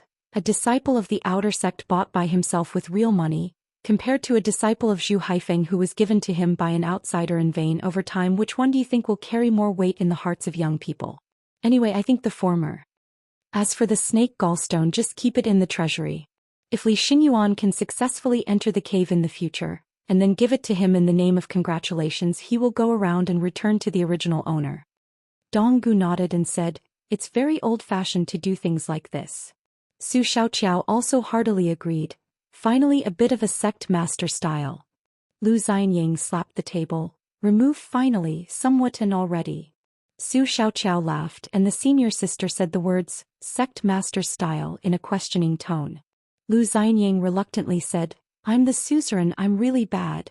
I'll see Blacksmith Wan again, wait until Xieling is out, I have to step down as the suzerain, and let Chong Meyer be the suzerain for a few more days, and then he will take the top spot. If it is handed over to senior brother Dong or Su Xiaoqiao to sit, it is also a story of the ages. A sect has changed 4 sect masters in less than 30 years, who can compare this with our Longquan Sword sect? An expressionless man came out of the door. Donggu and Su Xiaoqiao immediately stood up and called out to Master.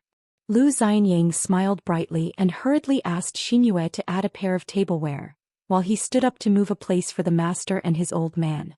Feeling that he was still not respecting the teacher, he strode out the door, rubbing his hands and saying, Master, what's the matter? I don't even say hello to my disciples when I've finished ironing. Look, the taste of these dishes on the table is too spicy. They only take care of senior brother Dong and senior sister Su, and they are all seafood. Is Master used to eating it? If you can't eat it, I'm used to it. I'm going to cook 2 good appetizers.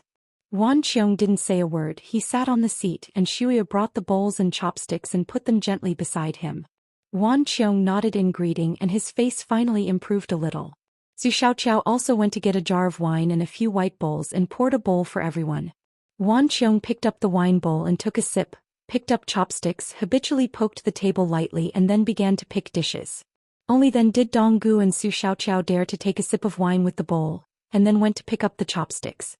On the other hand, Lu Xianying had already started serving Master's dishes, and soon Wan Qiong's bowl of rice was full of dishes. Wan Qiong said, The court wants me to go to the capital and then accompany His Majesty the Emperor, who is a private visit to Hongzhou Yuzhong County. Lu Xianying said with a smile, Since His Majesty is visiting privately in a small number of clothes, and it's not the kind of high-profile tour, why do you have to work so hard? If you don't want to go to the capital, you will pull it down. If you want to go out to relax, you can go directly to Yuzhong County. If you do this, it will be a bit of a disgrace to your Majesty and the court, so I will go instead. Wan Qiong shook his head and said, The letter is more direct, it must be me. Lu Xianying frowned and said, In addition to the production of large trees in Yuzhong County, the imperial court has repeatedly banned the private cutting of trees, and this is why a new logging institute has been set up. Besides, the only thing that can be done is the ancestral home of the current Queen Mother. A trip? Wan Qiong said. The first director of the Logging Institute is Lin Jingqing, who has just been transferred from the Beijing News. Lu Xianying asked, Is it Lin Shuyi's father? Wan Qiong nodded. Lu Xianying took a sip of wine and said, Then let's go. Wan Qiong said, I just informed you that there is such a thing and I didn't discuss it with you. Lu Xianying became annoyed and said, Taismith Wan, ask yourself, I, the suzerain, should not be aggrieved. Wan Qiong didn't pay any attention to Lu Xianying at all, just turned his head to look at Xue and asked, Miss Yu, when will you become a Taoist partner with Lu Xianying? Xingyue has always been someone who doesn't treat herself badly at the dinner table, but now her mouth is full of food, her cheeks are bulging, and she suddenly raised her head with a blank expression on her face. Wan Qiong finished drinking a bowl of wine, put it down gently and said, Lu Xianyang usually speaks out of tune. He is honest and he is a man who knows how to live. You won't mess around in matters of men and women. I didn't say these words when I was his master. Miss you, if you think Lu Xianyang is worth entrusting, don't delay your marriage. Xin Yu's face flushed red in an instant. Lu Xianyang was not much better, his ears and neck were blushing. Donggu and Su Xiaoqiao were also full of smiles. Wan Qiong increased his tone a little, but just repeated the same meaning of the last sentence. Don't delay.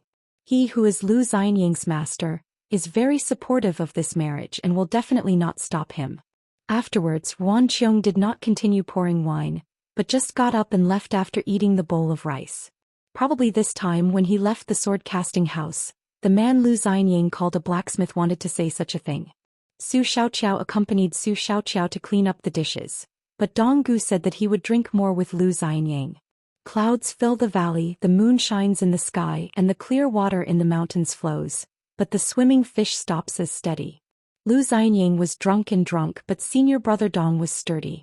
From the beginning he was still pretending to be a senior brother there, persuading Lu Xianyang, who is a junior brother, to get along with Miss Yu and don't let her down. Or don't talk about master, he was the first to forgive Lu Xianyang, so what if he became the suzerain? He didn't recognize the big brother. After drinking, Donggu started talking nonsense, saying that he couldn't be sorry for the master. Should not be the master's eldest disciple, causing the master and the sect to be gossiped behind their backs.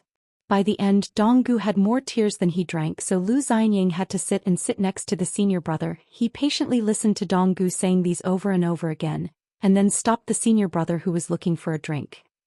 Su Xiaoqiao and Xingyue didn't go to the house. They stayed in the yard all the time, listening to the drunken talk of the two at the wine table. They turned a blind eye to each other. In the end, Lu Xianyang carried Donggu back to Henglang Peak and then swayed Yufeng back to his own Yui Peak. Lu Xianyang squatted by the cliff alone, drinking to hangover. Xingyue came to him and sat beside him. As for the marriage, Xingyue was actually not that embarrassed. She was just a little caught off guard at the beginning and then twisted.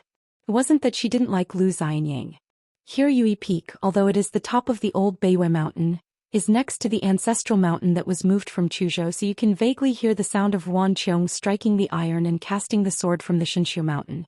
The whole room is bright as day, looking at Zhou Xian from the side of Yui Peak, flickering and flickering, like a lantern hanging in the wind on Xianxia mountain to guide the way for wanderers to return home.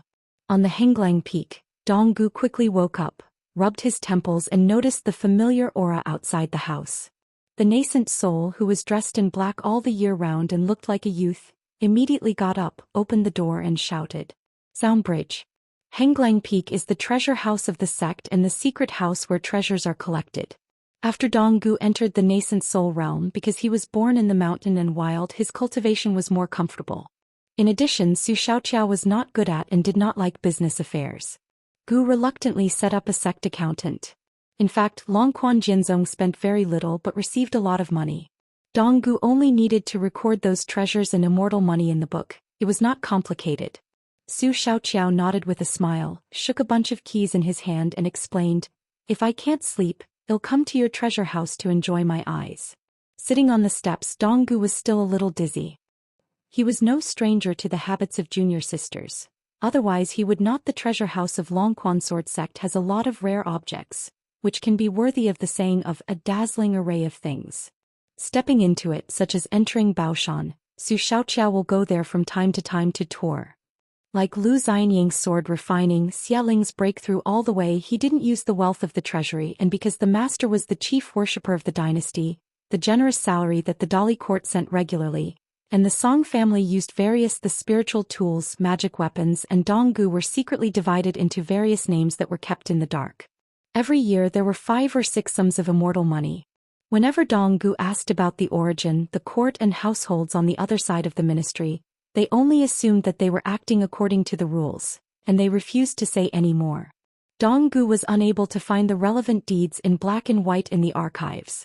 Donggu had asked the master several times if he wanted to know if it was an oral contract between the master and Dali Song, but the master said that he could not remember it, just accept it.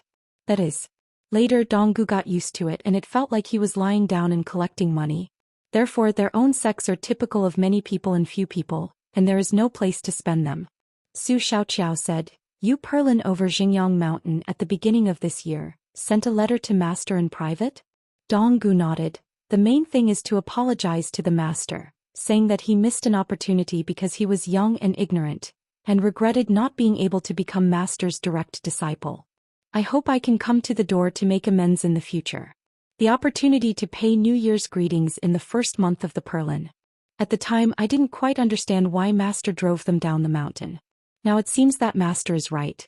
Although he has good skills in swordsmanship, he has bad conduct. He likes to take chances and stay in Longquan. Sword sect is not a good thing. Jindan Kaifeng is equivalent to establishing a portal in the mountains. It will only be a bad thing." Su Xiaoqiao sighed. "It's a pity, Lu Yu." Donggu rubbed his face. "It's the most unreasonable thing to talk about love between men and women. It's just such a reason. Donggu doesn't want to experience it in person, just talk about others. When the bitter wine is still sweet, the bitterness is like a bottomless pit that endless mountains and seas can't fill." On the other side of Xingyang Mountain are Eugene, the master of Yujiao Peak, Jianxiu of Jindanjing, Lu Yu, the direct disciple of Ling Qi, the master of Qiongji Peak, Jianxiu of Longmenjing, and the flying sword, Dihua. These two genius sword cultivators who are expected to become Taoist companions were both temporarily anonymous disciples who had been practicing in the Longquan sword sect for several years. In those days, Wan Qiong saved a lot of face for Eugene and asked them to go down the mountain by themselves and switch to another door. Yu Perlin ran to Xingyang Mountain, where the sword fairy is like a cloud. Among them Lu Yu, who could have stayed in Xianxia Mountain, fell in love with Yu Perlin because of her love. Su Xiaoqiao couldn't keep her, so the girl still followed down the mountain. Qiling Tao Yanba was accepted as the heir, and one of them was attracted by Ling Qi. The last time Lu Xianyang made a big noise at the sect ceremony of Xingyang Mountain, Yu Qin and Lu Yu both appeared to ask about the sword. Lu Xianyang was very polite to Lu Yu, but very rude to Yu Qin, which caused the latter to be a joke on the mountain now. There is a saying that, as soon as you ask about the sword you will fall to the ground and pretend to be dead. But the joke is a joke, and the 30-year-old Lord of the Peak and the Golden Elixir Sword Immortal are also true.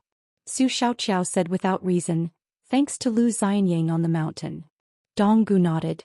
"If it wasn't for Sect Master Lu, maybe Master wouldn't be able to say a few words to us all year round." In Lu Xianyang's words, there is an old man in the family who has a treasure. Donggu, you guys don't think that the master is not the suzerain, so you don't respect his old man. Although the master is a white man now, after all, the age is there. If it weren't for the living treasure of Lu Xianyang, Longquan sword sect would be a very boring mountain. Su Xiaoqiao said, "If it were you and me to be the suzerain, junior brother Xia would definitely not argue with us." He was not convinced, but Lu Xianyang was really the only one who could hold Xia Ling down in every way. Previously, the Qin family in Nampo Suzhou had an old mountain senior who was good at drawing dragons. Wan Qiong, Lu Xianyang and the others who came to the mountain to visit friends for many years accompanied them. The other party just called Sect Master Lu out of courtesy, and said something young. After all, Lu Xianyang belonged to half of his own family. He used to study with the Chuanru Qin family for 10 years, but he was only an old man who moved the world with his exquisite dragon painting. He traveled abroad all year round and never saw Lu Xianyang. As a result, Lu Xianyang immediately followed the bar and said, "How did Uncle Qin know that I was a Jade Pure Realm Sword Immortal?" And all of a sudden the well-informed old man couldn't fix it. On the cliff of Yui Peak, Lu Xianyang asked softly, "Miss Yu, do you know why Qin Pingon didn't go to the wild world?" Xing Yu wondered, hasn't he already been to the wild hinterland? He has made such a big contribution, and some people think that his title of hidden official is not worthy of the name. No matter how it was made, he killed a wild monster who was a sword cultivator in the Ascension Realm anyway. If you add the relatively imaginary Ascension Realm in Xianju City, there are two. Lu Xianyang smiled and shook his head. At least at the Confucian Temple no one thinks so for the time being. And what you said is different from what I asked. Then what's the answer? Lu Xianyang smiled and said, "I also want to know the answer, so I'll go back and ask." Shenjia's eyes lit up immediately. "Is this going back to the sword shop on the Longshu River?" Lu Xianyang stood up and said excitedly on credit, "Is this back?" Lu Xianyang smiled and said, "Don't worry, I'll go see that young man who is determined to learn from senior sister Su, and see if it is suitable for him to go up the mountain to practice. If I meet her, I will grab an apprentice with Miss Su. Xingyu waved his hand. Then I want go. Lu Xianying took a few steps back, waved his arms and jumped a few times. He rushed forward with a vigorous step, jumped off the cliff, and his figure drew an arc. Lu Xianying shouted and fell to the ground with a curling echo. When Lu Xianying was about to fall to the ground, it was only a few feet away from the valley, and suddenly a dazzling sword light appeared. The wind was galloping, the sword light was like a dragon and snake winding across the earth, and a series of laughter from Lu Xianying's servant could be heard, because according to Lu Xianying, the villain in the book, the characters are all smiling, and according to Lu Xianying's wild ideas, the Longquan Jinzong family will have a big business in the future.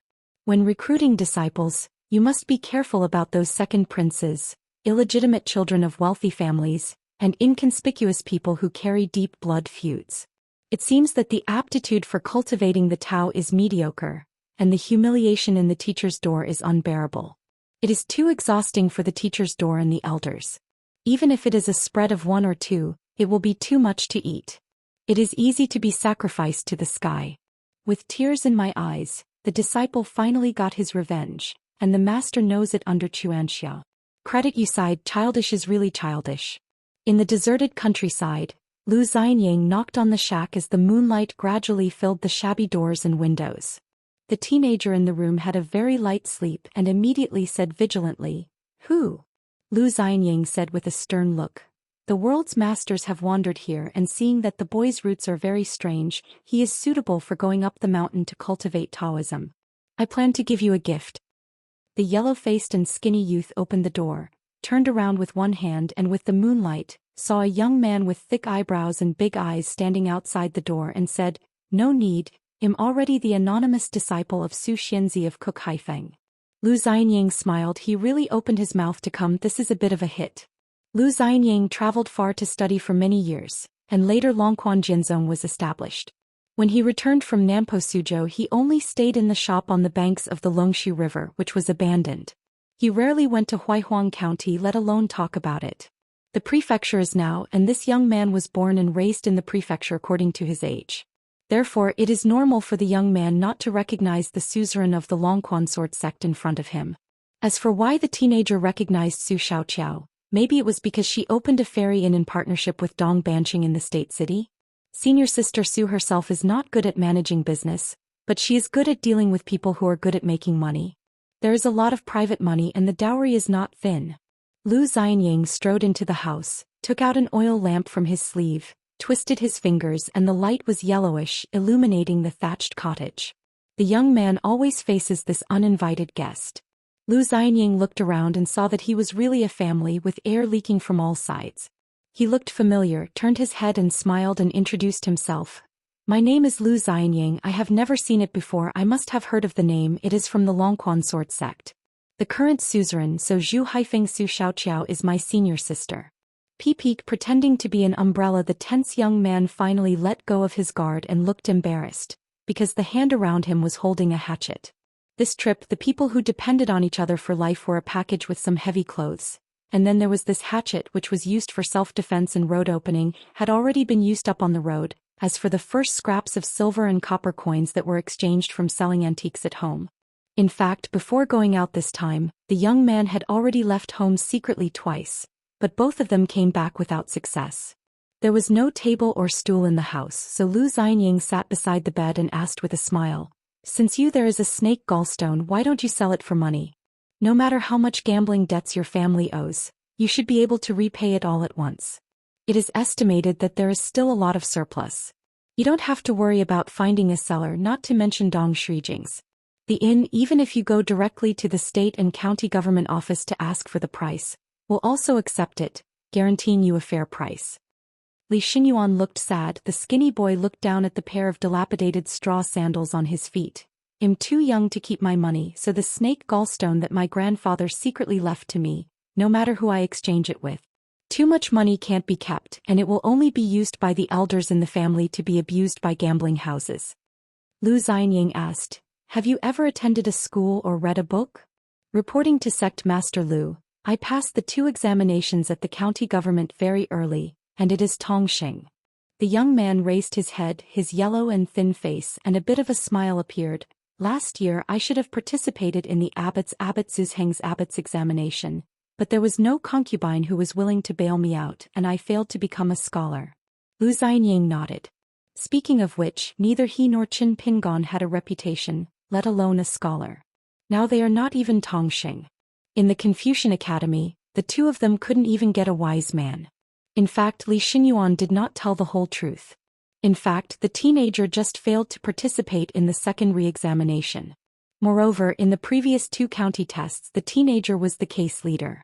As long as he continues to participate in the hospital examination, it is very likely that he will be able to take the top spot again. This is in the field of science, that is, a scholar can boast of a lifetime of 3 yuan. As for why the young man concealed the facts, it was for His Holiness Tebu's sake. The relatives in a family are often good or average, but when people's hearts are slack, there are 1,000 kinds of bad, there are unbelievable pickle thoughts and endless filthy methods. Li Xinyuan is only 14 years old now, and his family was still wealthy when he was born. Although it is a shell that is about to be hollowed out, the thin dead camel is bigger than a horse, and it is still much better than the average wealthy family. From frugality to extravagance is easy, just take a few glances at how the rich people around you live a rich life, you can learn it, and from extravagance to frugality is difficult. That is the case in Li Shenyuan's family. Almost all elders who are used to big money, I have been complaining every day for these years, or I just want to make a fortune, but where is it so easy to earn? I have been deceived many times by those connoisseurs in the prefecture city, and even cheated marriages. Li Xinyuan, one of his uncles, ended up with no personal wealth. Lu Xianying smiled and said, "You are right to choose to go out of the house. If you don't save yourself, if you don't cut yourself off with the family, this life will be over." The desperate young man smiled bitterly. His idea was very simple. He only hoped to become the registered disciple of Longquan sword sect and then go back to clean up the mess. Otherwise, in the family he is a humble person and he is a junior, and all the reasons make no sense. Lu Xianying stood up. "It's all right, don't make a bitter face, just follow me up the mountain." Li Xinyuan said in surprise. Zhou Xian is willing to accept me as a disciple. Now that he had the intention of robbing the apprentice, Lu Xianying began to play tricks and put eye drops on senior sister Su. "She thinks that your kid's qualifications are too poor. The key is not to be a sword cultivator, but she is a sword immortal of Yifeng. Jianxiu, I talked badly on the mountain and then I persuaded her, the head of the sect, to allow you to go up the mountain to practice, so instead of cooking Haifeng it was Yui Peak. First I gave a high-ranking, handsome and unparalleled talent to be a big man.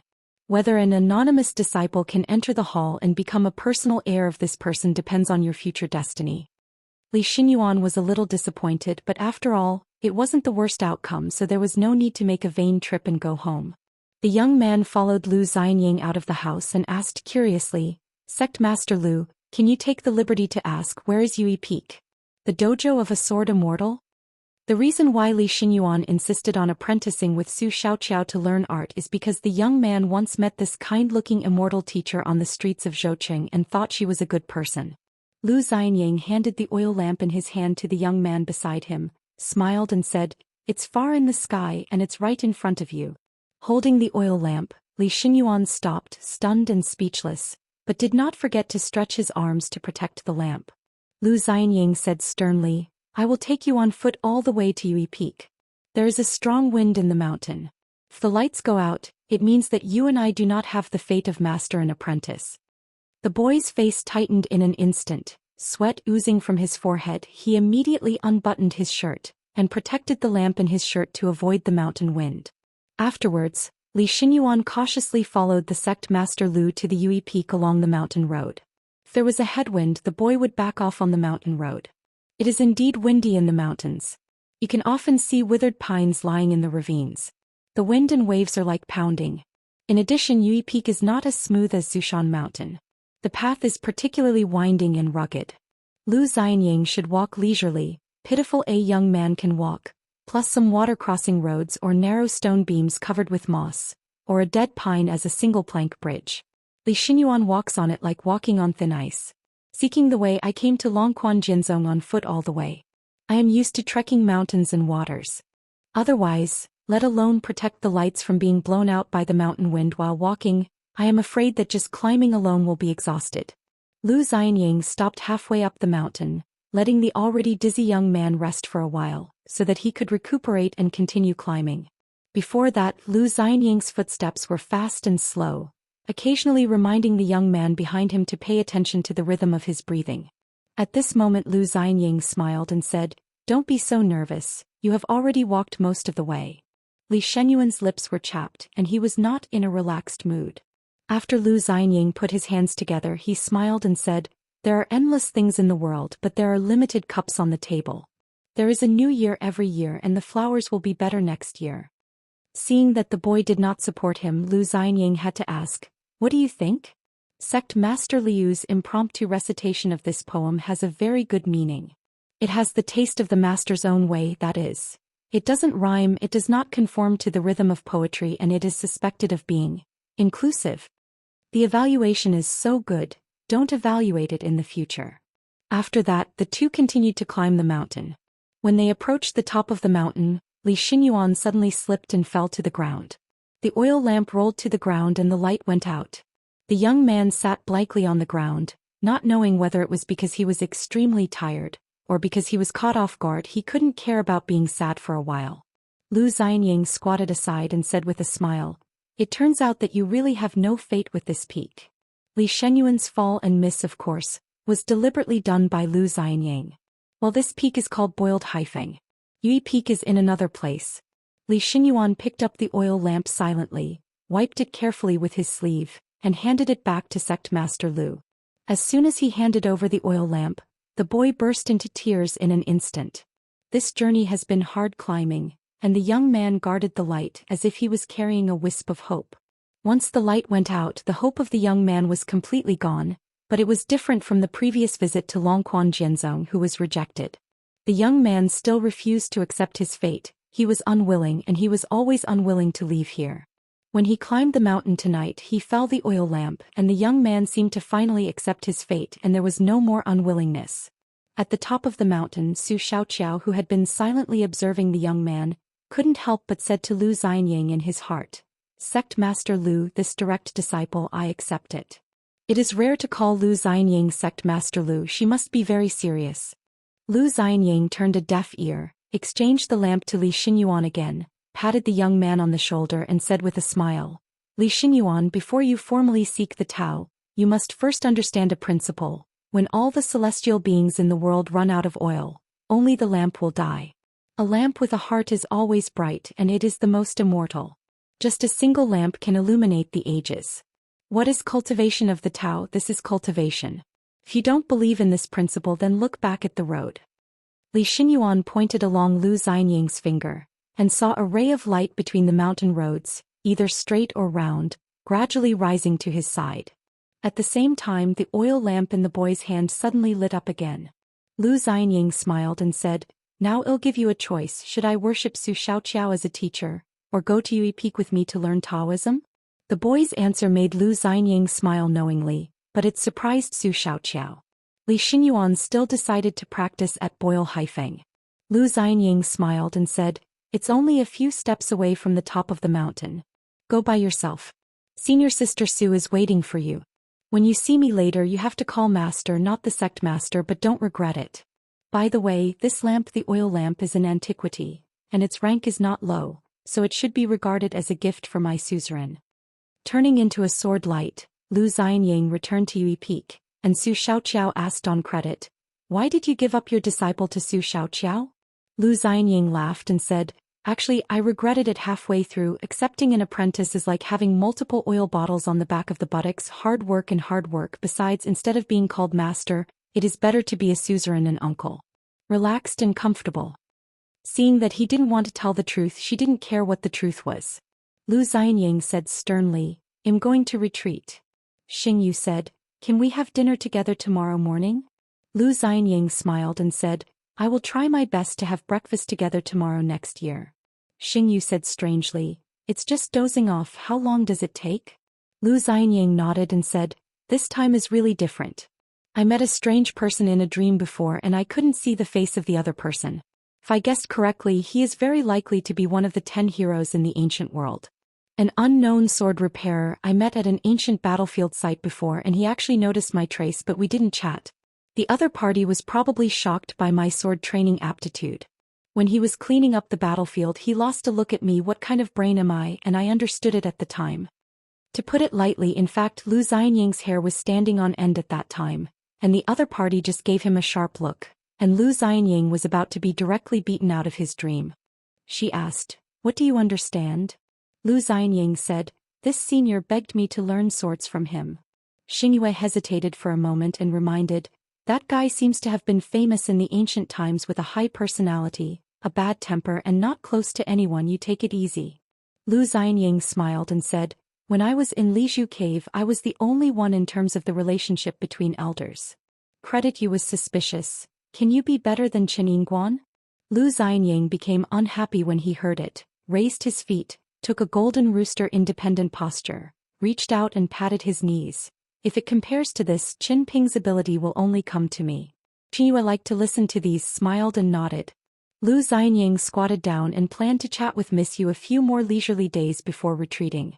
When he entered the fairyland, he and Miss Yu were a veritable pair of gods. In fact, when Xie Ling retreated, he became a jade pure realm. Longquan Jinzong has 3 sword immortals at the same time. Besides, isn't there still Miss Yu, one of the 10 young people in the world? In the past, Qin Pingon was on the top of this list, and the 11th was the bottom one. Seeing that he was not in a hurry to retreat, Xingyue continued to sit aside and asked, "Master Wan doesn't seem to have any idea about his own breakthrough?" Especially after Lu Xianying entered the 5 realms and took over as the suzerain, Wan Qiong was even less concerned. Lu Xianying laughed hard. "Blacksmith Wan's qualifications are not as good as mine, and the Jade Pure realm has reached its peak.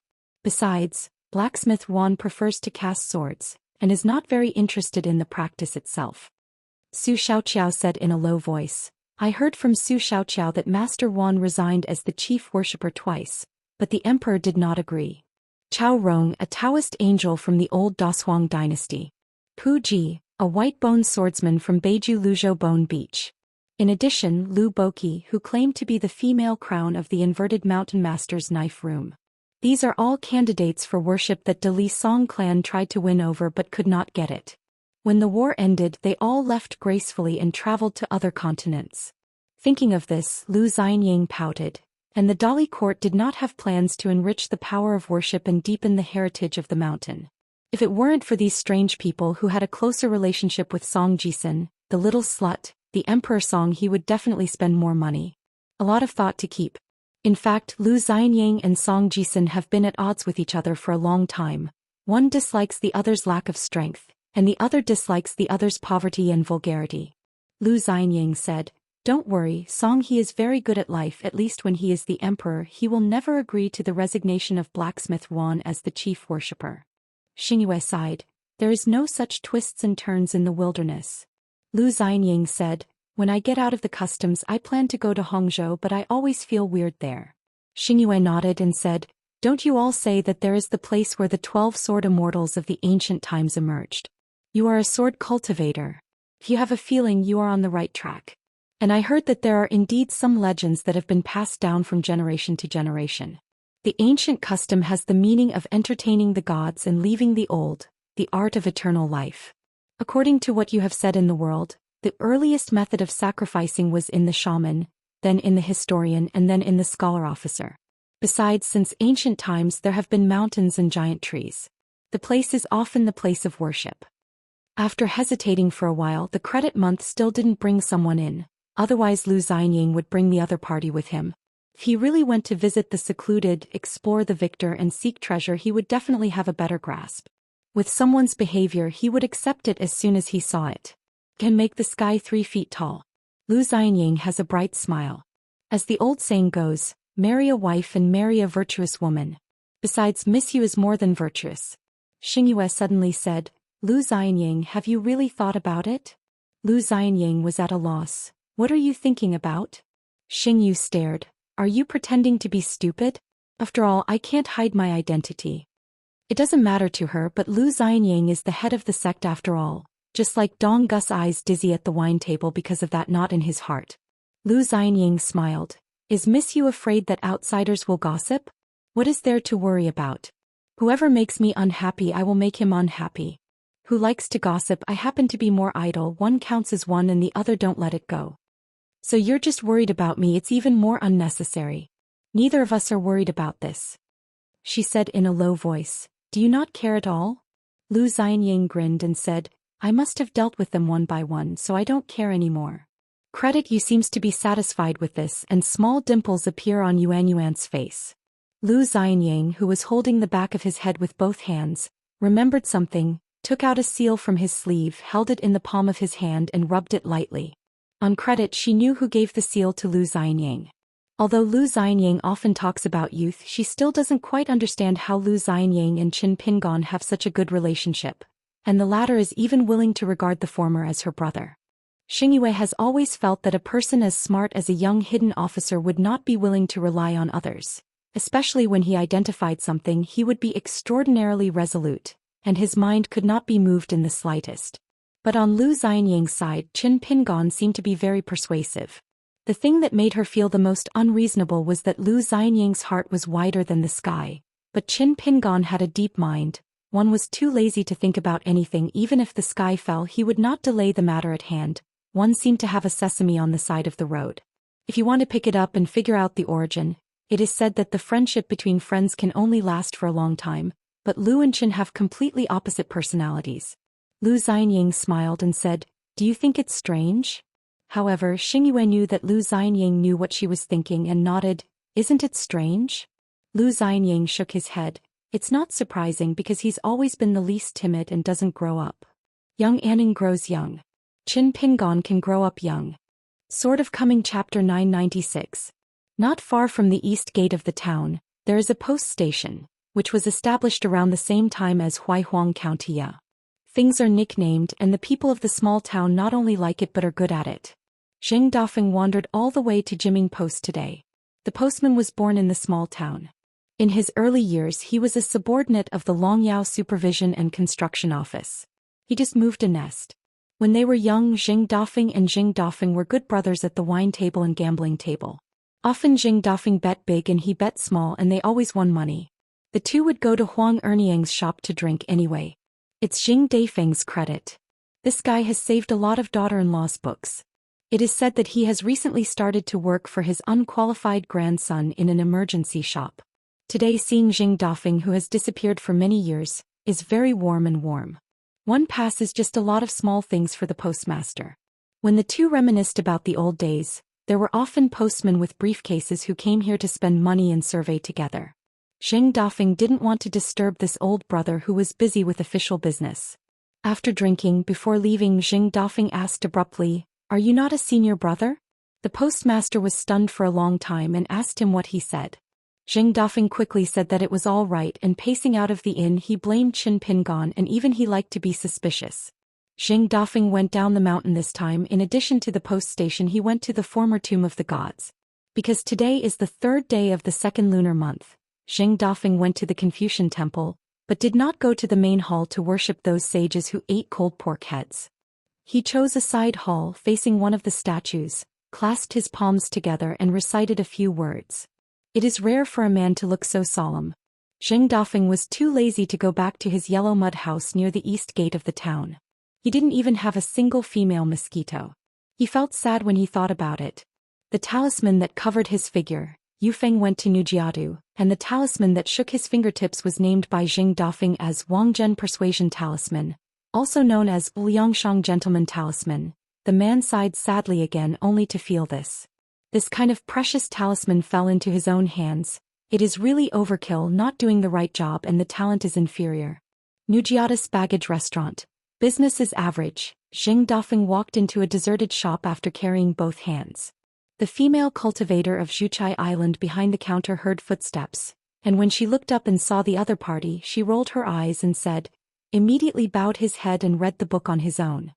Zheng Dafeng leaned against the counter and said with a smile, Sister Guanqing, I haven't seen you for a few years. You've grown up.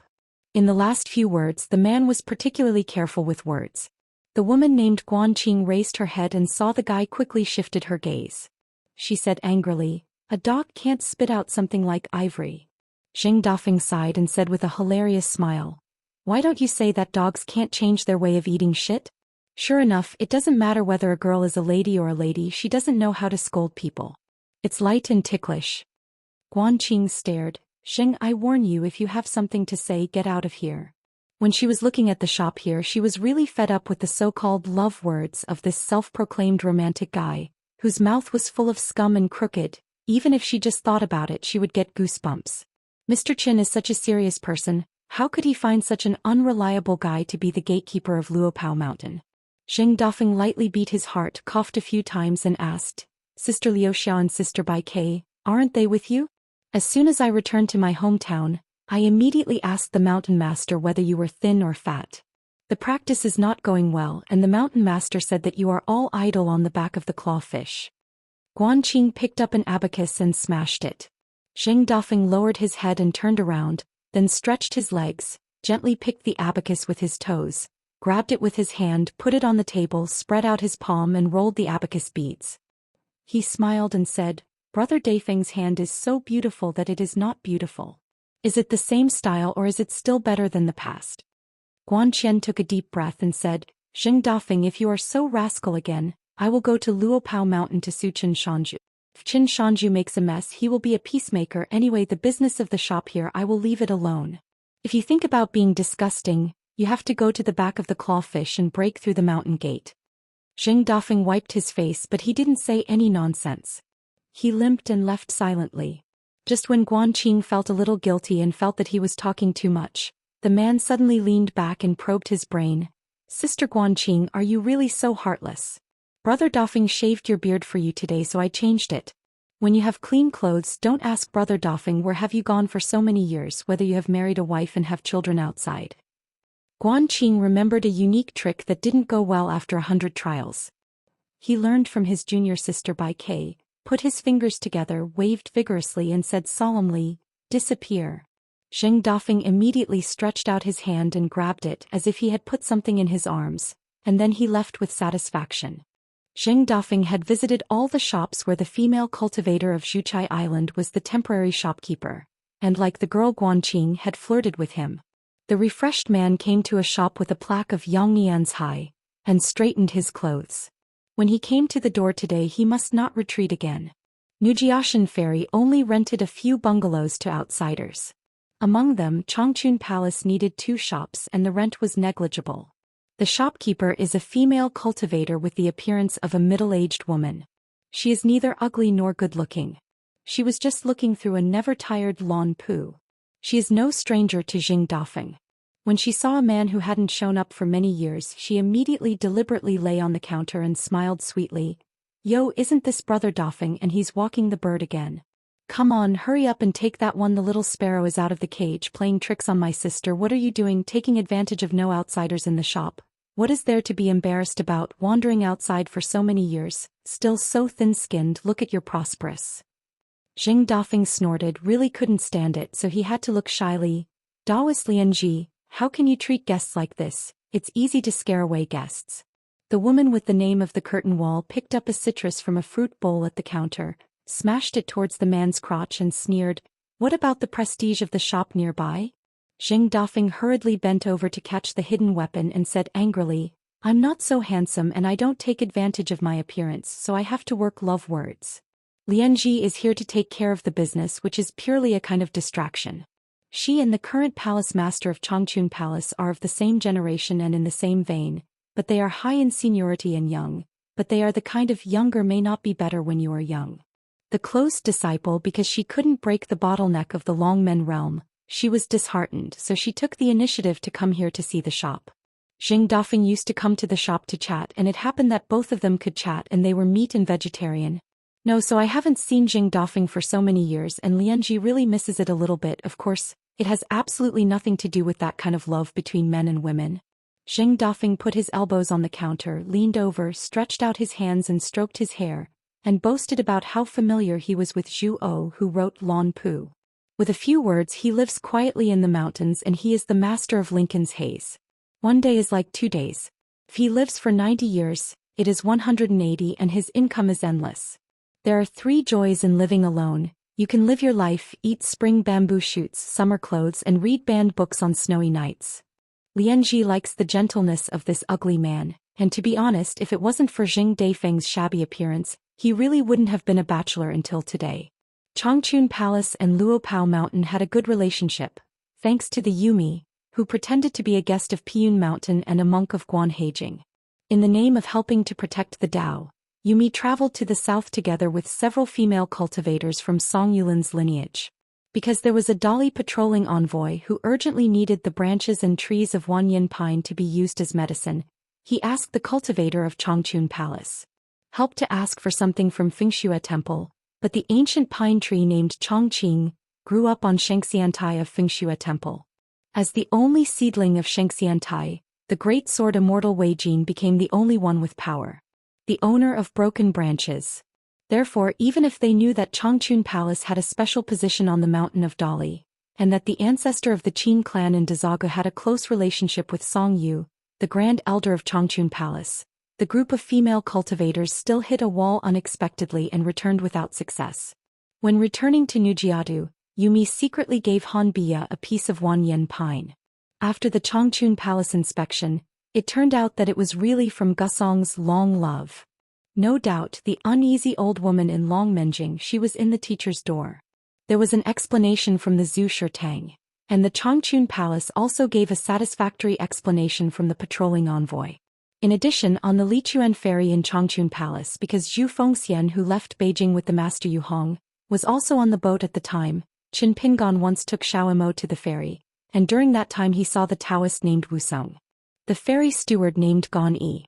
In Aquarius Island, only this Lichuan ferry, no matter where it is docked at any ferry, does not need to pay $50, and at that time only Lichuan ferry was the only ferry that could be taken over by the Dali military during the war. Come and go freely. A female cultivator from a foreign country that Jing Dafeng had never met came to the shop. She saw the man with spittle inside and she might have heard the introduction from Lian Ji, so she took the initiative to say, "I have seen Mr. Jing, my name is Gan Yi, I come from Changchun Palace." Jing Dafeng immediately nodded and said, "Aunt Gan, very good, you can call me Dafeng or Xiao Zheng." Gan Yi heard the man's misunderstanding, and could only explain with a smile, "Sweet Gan, relaxed and happy Yi." Jing Dafeng said aggrievedly, "Otherwise? How could I not recognize the famous Lichuan ferry boat manager Gan? The aura of a person is one spirit with two eyes. This Jindan female cultivator deserves the praise of bright eyes and kindness. Especially when Sister Gan Yi is smiling, she has 2 wine glasses. Beautiful." Gan Yi smiled and dismissed it. There were a lot of rogues up and down the mountain, and there was no shortage of such a number one person in front of him. Jing Dafeng was about to say goodbye and leave. After chatting with Sister Lian Ji for a long time, he was thirsty and planned to go to his brother's Beiyue mountain mansion for a drink. People who are not familiar with historical allusions, even today's court historians, may not know what that Lichuan ferry means to the Dali Song family. When the Dali Song clan was still a vassal state of the Lu clan, whenever there was a drought, it was necessary to borrow this magic ferry from Changchun Palace, and then invite the ferry master of Changchun Palace to cast spells to invite rain.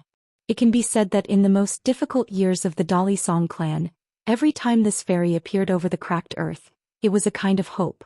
Therefore, the chronology of Changchun Palace in the last 100 years can be said to be full of smoke and clouds, yellow and purple. Because in addition to the 3 generations of emperors of the Song dynasty, Dali often visited Changchun Palace. Today, the Queen Mother Nanpin of Dali lived in seclusion and cultivated here. The key is that the national teacher Cui Yu has personally participated in the 2 Changchun Palace maids. Cultivating the inaugural ceremony of becoming a Jindan Earth Immortal is something that is simply unimaginable today. Let that embroidered tiger participate in a certain sect's celebration? Don't say it's a new sect, even if it's Xingao sect. Can Yunlin Jiang's please move? At the Xingyang mountain viewing ceremony, the imperial court only dispatched Chao Ping, a hunting envoy. The earlier Longquan Jianzong was established, and Lu Xianying took over as the suzerain, all of which were the ministers of the ritual department. Gan Yi heard the voice of the shopkeeper Lian Ji again, hesitated for a while and said to Jing Dafeng with her heart, "Mr. Jing, there is something to discuss." Jing Dafeng immediately stopped and turned around, rubbing his hands and smiling, "I haven't married yet." Gan Yi pretended not to hear it and said to herself, "I am willing to resell Tiaoyu Mountain to Luapa Mountain. I wonder if Mr. Jing can pass the word on his behalf and help me and Qin Shanju know? Jing Dafeng smiled and nodded and said, "It's easy to say I'll bring it with you." The neighbors of Luopao Mountain, in addition to the Huimeng Mountain in the north, which is the top of their own vassal, there are 3 more: Tiandu Peak, Tiaoyu Mountain and Fiolu, each of which has its own affiliation. It's just that it is different from Yidai Peak, which is relatively inconspicuous. The monks living in the mountain are all secluded and rarely show up.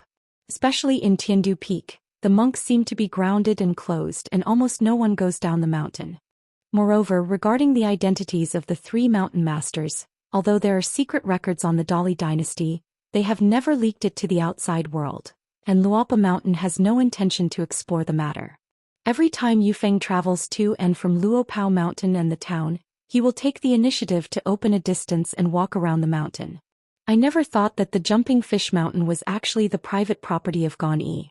Lianji was greatly surprised that Jing Dafeng left the shop just like that. Walking on the street, Jing Dafeng frowned slightly, because Gan Yi carried a familiar ancient atmosphere. Jing Dafeng, who has filled up his soul, although he has not recovered some memories, but he seems to have added several magical powers out of thin air, and every time he sees, whether it is a person, an object or a scene, it is like a door suddenly opened in his hand. The appearance of Gan Yi made Jing Dafeng remember a blessed land with a long history for no reason, and it has disappeared in the Howren world for a long time. That's right. At the beginning, Miyu was entrusted by Wei Bo to secretly protect a group of people who went out for the Changchun Palace. There was a little girl named Zhongnan in the team. She was very young and of high seniority. The other 3 girls in the Dragon Gate realm are also first-class cultivators from Changchun Palace, and they are all going down the mountain for the first time to experience. Not necessarily enough, how could it be just a Dragon Gate realm as the backbone? At the same time, the most important thing about the experience of the Changchun Palace nuns is to negotiate with Fengxue Temple for a piece of 10,000-year pine, so as to give a satisfactory answer to a Dali patrol envoy, not to mention the Supreme Elder Song. If he went out in person, he should also send the palace master to show his face, which is in line with the etiquette on the mountain. So Jing Dafeng immediately went to the library department of the Beiyue Mountain Monarch's mansion to consult the archives. Sure enough, he found a clue for Jing Dafeng. For a period of time, all the Earth Immortal monks in Changchun Palace disappeared, or they used the reason for the retreat, or to declare to the outside world that he has gone out for a long trip. As for why Jing Dafeng is so concerned, of course because the other party is the Changchun Palace of female cultivators like clouds. After the 2 worlds, Howren and Wilderness, bordered on each other, visions abounded. In addition to the night ship at sea, there were also many broken and secret realms of ancient caves and blessings on the Aquarius Island. The Qiufeng Temple in Pingzhou cannot be obtained by the cultivator's realm alone. It can only rely on the lower 5 realms of Qi practitioners to enter it, and each obtains various treasures by virtue of their blessings. Although there are already some lucky ones, they have obtained some Xianxia opportunities. According to the definition on the mountain, this treasure land of unknown origin is still in a state of no owner waiting for it. The 3 sect places that had been reserved by the Dali dynasty for a long time, after Luopa Mountain and Xingyang Mountain, Beipingzu added 2 new sect-headed immortal mansions, a large temple on the bank of Longqiu in Yendang Mountain, and then another, the Taoist temple of Xianjunchao Rong. Next, it is estimated that it is the Huangshan Sword sect who temporarily descended the mountain as Xingyang Mountain instead of the next sect. Of course, it wasn't that the Dali court favored Xingyang Mountain, but Aquarius needed a new Kendo sect, and this new sect had to be located in the old Zhuyin dynasty. In fact, Xingyang Mountain himself has already died of this heart, but he does not know about the next sect. It belongs to the village of Luyin Hua Mingyu. There are so many things in the world. When you think you are the closest, you are getting farther and farther. When you think you are far away, you can get it easily and effortlessly. In addition, Changchun Palace, Lialongking, a sect based on Qingtan Blessed Land, Yunxia Mountain, etc., which are candidates for the Aquarius sect, are all on the recommendation list of the Dali dynasty. There are happy events every year, especially this year. Today is the best example. Jing Dafeng saw a kind-hearted old man on the street, accompanied by a young female cultivator who looked like a maid. The 2 who looked like masters and servants were strolling around Nujiadu Baozhai. It's just that Jing Dafeng wanted to go to Piyun Mountain immediately. He was anxious to see Wei Bo, so he didn't go up to chat up. Serious people would approach a good-looking woman on the road casually. Jing Dafeng stopped abruptly. Hey, this girl is actually a sword cultivator? Serious people don't do serious things. It's not like a frivolous young man. So Jing Dafeng immediately followed into the shop of his own, familiar with the door and the road, and began to introduce the various goods inside, only after chatting to find out that the old man's surname was Hong and he came from Baoping. A place in the middle of the continent, Longshan Xianxia Ferry, is located at the border between Shushui and Songxi. A maid in a colorful dress, she claims to be affectionate.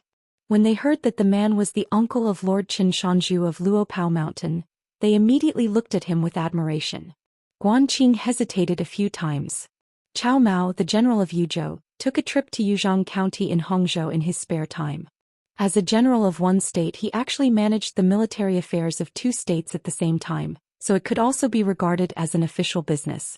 Drilling pot umbrella, chain, teaching, chanting on this trip, the high-ranking Chao Mao did not greet officials at all levels in Hangzhou, but only brought a few confidants and cultivators to visit the logging institute. But the chief officer was not in the office, nor did he tell his subordinates where he went. Chao Mao did not intend to stay and wait for others, so he left the logging institute and asked two cultivators to go to the city to inquire about the news. A young general next to him couldn't help but ask, "General Chao, what is the origin of this Lin Jingqing so he can keep quiet? So secretly settled the case of stealing in Yuzhong County?" Chao Mao said, "If you can resist leaving Yuzhong County without asking, then you can go to serve in the military department of the capital." The young general said with a sad face, "General Chao, aren't you a jerk? You said that you would recommend it to me in the court, but why did you regret it? The official is not big, but he is a military officer who accompanies the capital. According to the regulations of Dali, there are military generals with the title of military merit and martial arts leave the battlefield to become local officials, and most of them are appointed by 1 or 2 ranks. How many ranks have I been demoted? Besides, it is only a companion capital, not a military department in the capital." On the side of this general of Yuzhou, in fact, there is no need to pay too much attention to official rules, and he speaks very casually. Chao Mao said indifferently, "Our Dallas 6 accompany capitals can be the same as the accompany capitals used by other countries for the elderly?" A female cultivator who stayed by his side smiled and said, "General Chao, I heard that the newly appointed chief of the Logging Institute is a stern and unsmiling man. Is he considered to be the kind of person with an iron face and a crown?" Chao Mao said, "About Lin Jingqing, don't ask any more questions. When I meet him later, don't interrupt when I chat with him." Because the Yuzhou general's house had previously received a secret decree from the imperial court, His Majesty the Emperor would make a secret tour to Hangzhou in the near future, where he would be stationed in the logging courtyard, and he would not bring too many followers. That's why Chao Mao had this trip to Yuzhong County. He had to meet Lin Jingqing first, and then he went to inspect several passes and military towns on the Hangzhou border. This logging institute in Hangzhou is similar to the weaving bureau set up by the Dali court in Yuzhou and Wuzhou. They are all edge institutions of the officialdom, similar in nature to the Longyao Supervision and Construction Bureau of the past. It's just that the rank of the chief official of the logging institute is relatively the lowest. For example, Li Baozhen and Li Zhizao of Nuzhu are from the 4th rank with a fairly high official status. After all, the logging institute is a bit special. It does not belong to the permanent yamen. A transitional yamen. When things are done, the imperial court will be abolished without incident. Therefore, the officials who were assigned to work here are not very interested. First, there is no oil and water in the logging institute. It is also easy to cause a body of shame. After all, the court and Hangzhou have repeatedly banned the illegal mining of giant trees.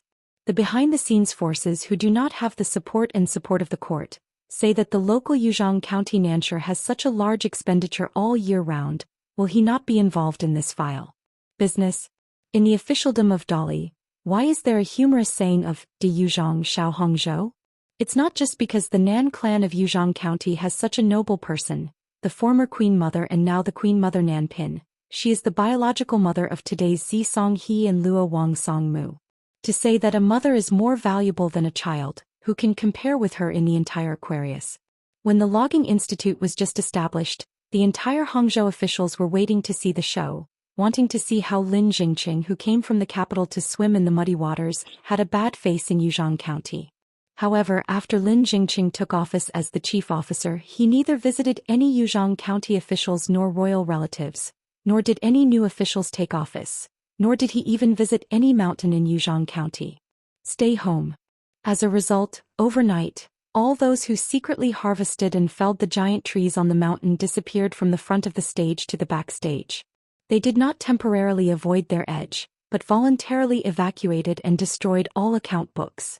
The lost characters are even more destroyed. The dozen or so shops in Yuzhong County alone were all closed and no one was left. Of course there may be more unknown nails, all cleaned up by themselves.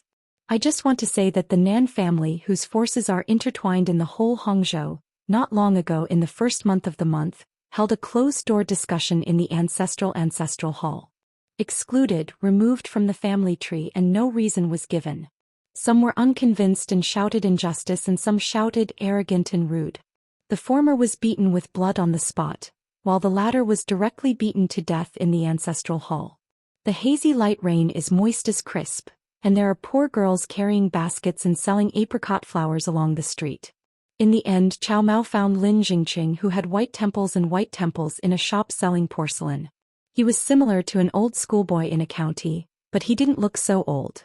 The shopkeeper was also an old man, and he was laughing at this brother Lin. Since he didn't have a lot of money in his pocket, don't be delusional. Don't think about the open-door goods in the shop. Lin Jingqing glanced at Chao Mao and his party at the door, put a porcelain bottle back on the shelf gently, and told the shopkeeper to come again next time. The shopkeeper waved his hand and spoke very aggressively.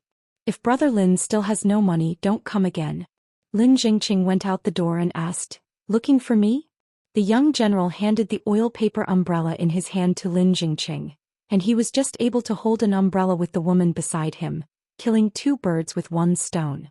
Lin Jingqing was not polite, smiled and thanked the young man with scars on the back of his hands, and took the oil paper umbrella. Chao Mao first took out the military talisman, reported his name and the identity of the general of Yuzhou, and then explained softly, "I will have my life and I must go to Yuzhong County and the Logging Institute in person. I believe that the owner of the Lin Yuan has already received the above news." Lin Jingqing said indifferently, "Just go for a walk. Is it possible that the Logging Institute's threshold is so high that it can stop a general from Yuzhou from coming? If you say that General Chao is looking for me to talk about things, don't worry, I'll just pick it up secretly. I don't care about illegal logging or other military and political affairs, no matter how big or small." The few followers behind General Yuzhou felt that this Lin Jingqing was worthy of being a Beijing official, with a small official hat and a big tone. The prefects of a state would not dare to speak thorns with General Chao like this. Chao Mao was still very patient and said, "I believe that the head of Lin can understand the meaning of what Chao said. The stake is very important and there should be no mistakes. I still hope that the head of Lin can take a little time to sit down and have a good time. Discuss." Lin Jingqing smiled and said, "General Chao may have misunderstood. This logging institute is no different than the Chuzhou Kiln Supervision and Construction Bureau and the nearby Weaving Bureau. Its duties are very simple. Literally, it is only responsible for arresting those who harvest wood without permission. If the Yamen is lucky in the future, if they are not abolished, they will provide giant trees for the royal family and the Imperial Ministry of Industry as usual. So General Chao asked me to talk about business today. The wood that was classified as inferior by the Logging Institute, then I, the chief official, can open a convenient door for General Chao within the scope of my power. It is said that the officialdom has always been more efficient than the Ministry of War's Good News Department in passing gossip. But a local sesame official like me can't stand up to several impeachments in the 6 divisions in the capital. General Chao still needs to be more considerate." Chao Mao was a little helpless, and it was the most difficult to deal with such a person who pretended to be confused. Cheers on the face, charcoal in the chest. "I'm discussing with you the big matter of His Majesty's private visit. You talk to me about these sesame mung beans trivial affairs. Do you, Lin Jingqing, really care about the official friendship with a Yuzhou general?" Chao Mao then changed the subject and said with a smile, "It is said that the robbery has stopped now." Lin Jingqing nodded and said, "It is estimated that it is the name of the Logging Institute, and it is more able to scare people." The reason why Chao Mao is so patient is because, as the confidant and love of Su Gaoshan, the former Dali patrol envoy, Chao Mao needs to know more about the inside story than the entourage behind him. However, Chao Mao only knew 2 more things about the first director of the Logging Institute who was not visible, but it was enough for Chao Mao to be more cautious. The first thing is that Lin Jingqing is not from the capital of Dali, but from Lizidongshan. He moved to the capital later and only worked for many years in the Ministry of War. Second, Lin Jingqing is still the father of Lin Shi. There is an expert named Yuan Tianfeng in the Qin Tianjian in the capital of Dali. He is a white-clothed man and he is best at commenting on the moon day in Zongfu. On Lin Shi's side, there was a prophecy of 100 years of Yuan Ying. In the next year he will enter the nascent soul realm. Is there something wrong? Didn't Lin Shi become the nascent soul within 100 years old? Another good person asked Lin Shi if he could be 100-year-old jade. Yuan Tianfeng just laughed without saying a word. Chao Mao now has a secret backer in the dynasty. His surname is Yan. He is a person who can reach the sky. If the Dali dynasty is in full swing, then this person is the shadow of the Dali dynasty. Chao Mao learned from this big man that Emperor Song he actually valued Lin Shi very much, and had long placed high hopes on this bookish young monk, and even was willing to cultivate him as a pillar of the future country. Therefore, in the early years, Lin Shi was deliberately appointed to take over as the minister of the Qing officials in the ancestral hall of the Ministry of Rites. In this noble position as the most powerful official in the Dali court, he would accumulate a few years of qualifications in the capital's officialdom. Even if he did not participate in the imperial examinations, he had previously served as a priest in the Dadu temple, and then he was promoted to the Minister of Rites by exception. There would not be too much dissent in the court. If Lin Shi regained the status of a gentleman of the academy in the future, then one day he would take over the Ministry of Rites. Things are up. In the future, the Dali Temple will have Zhao Yao in the Ministry of Punishment, Lin Shi in the Ministry of Rites, and the rest of the young and capable officials, civil servants and military generals. A young Yuan Ying in his early 40s. If it wasn't for Lin Shi who was born in a strange place like Lizidongshan, the younger generation of about the same age would include Qin Pingon, Lu Xianyang, Ma Kushuan, Gu Kan. In addition, Lin Shi likes to practice quietly and devote himself to his studies. This made Lin Shi, who should have been more eye-catching, unable to gain a reputation that matched his cultivation and knowledge. Lin Jingqing didn't even invite them to go to the government office to take a seat and drink hot tea. Chao Mao was already mentally prepared to return without success. Thinking that it was really impossible, he paid for himself and bought a batch of wood that officials identified as inferior and unusable in private with the Logging Institute. I met another poor girl who was selling apricot flowers along the street.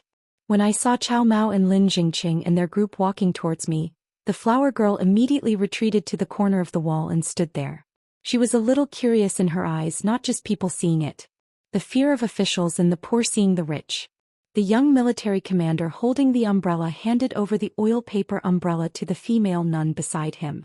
He walked over quickly, asked the girl about the price, took out the money bag, took out a few pieces of silver, and simply bought a basket of apricot flowers. When he came down, the woman who served as a cultivator in the military mansion of Yuzhou handed him the oil paper umbrella and took the flower basket. She took off an apricot flower and pinned it in her hair bun. The young general complimented her in lame words. The woman's beauty was as beautiful as flowers, and the man's love words were like mud. Lin Jingqing suddenly took the initiative and said, "General Chao and Chuzhou Luopao Mountain, are there any incense love?"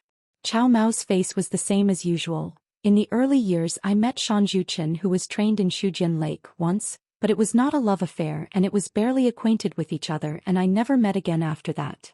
The few behind him heard about this for the first time and they were all very surprised.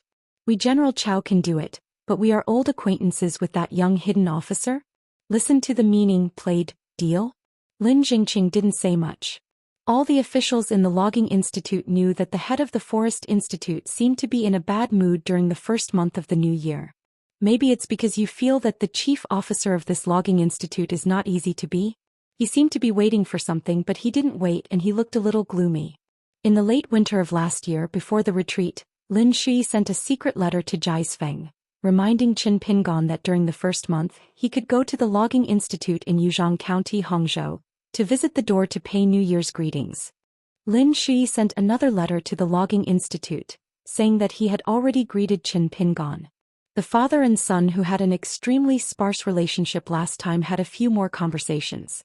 According to Lin Shi's estimate, there was still a gap of 100 grain rain money needed for this retreat.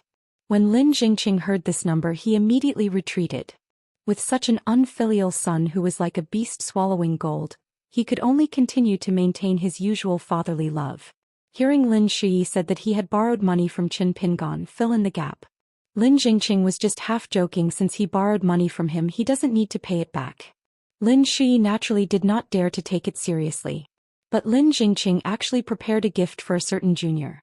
According to the estimate on the mountain, this thing is about 1 or 200 guyu money.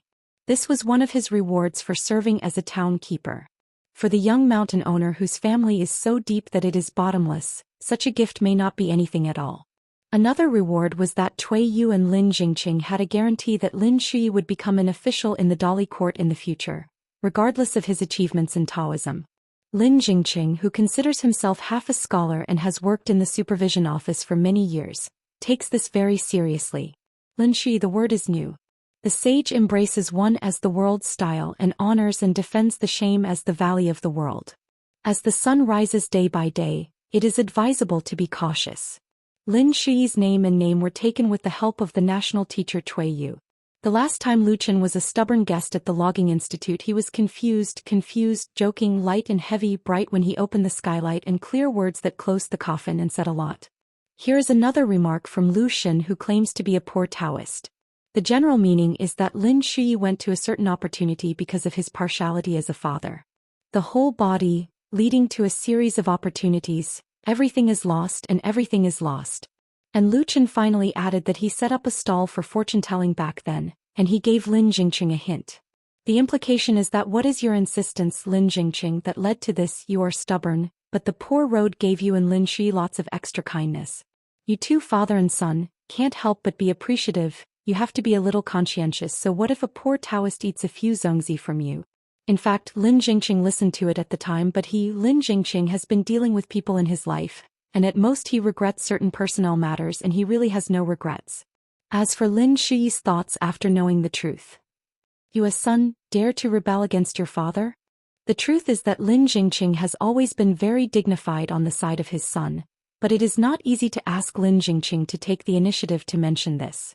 As the prefect of Chuzhou, Wu Yuan took the initiative to visit Gaoping, the city of the state. In a state officialdom, the two sides are considered equal. Wu Yuan took off her official robe, but she was standing outside the gate of the Zhou Qinghuang temple in casual clothes. A couplet with gold characters on a black background hangs at the door. The thoughts are dark, there are ghosts in the daytime, how many times can I save you? You whisper, God hears like thunder. Words and deeds are bright, and there is a blue sky in the dark room. Why come here to burn incense? Dare to lose heart, God's eyes are like electricity. Gao Ping, the lord of the city god, who has never had any official entertainment, naturally would not show up to greet Wu Yuan, but there was a boy in red who jumped away from the incense burner, ran out of the temple of the city god, over the high threshold, and then he quickly ran down the steps, bowed respectfully and bowed to Wu Yuan, called out to the governor, and said some words about the scene of the great driver's visit to Pengpashengui. He lowered his head all the way and turned sideways, stretched out a hand, maintained this posture, and led Master Wu into the temple of the city god.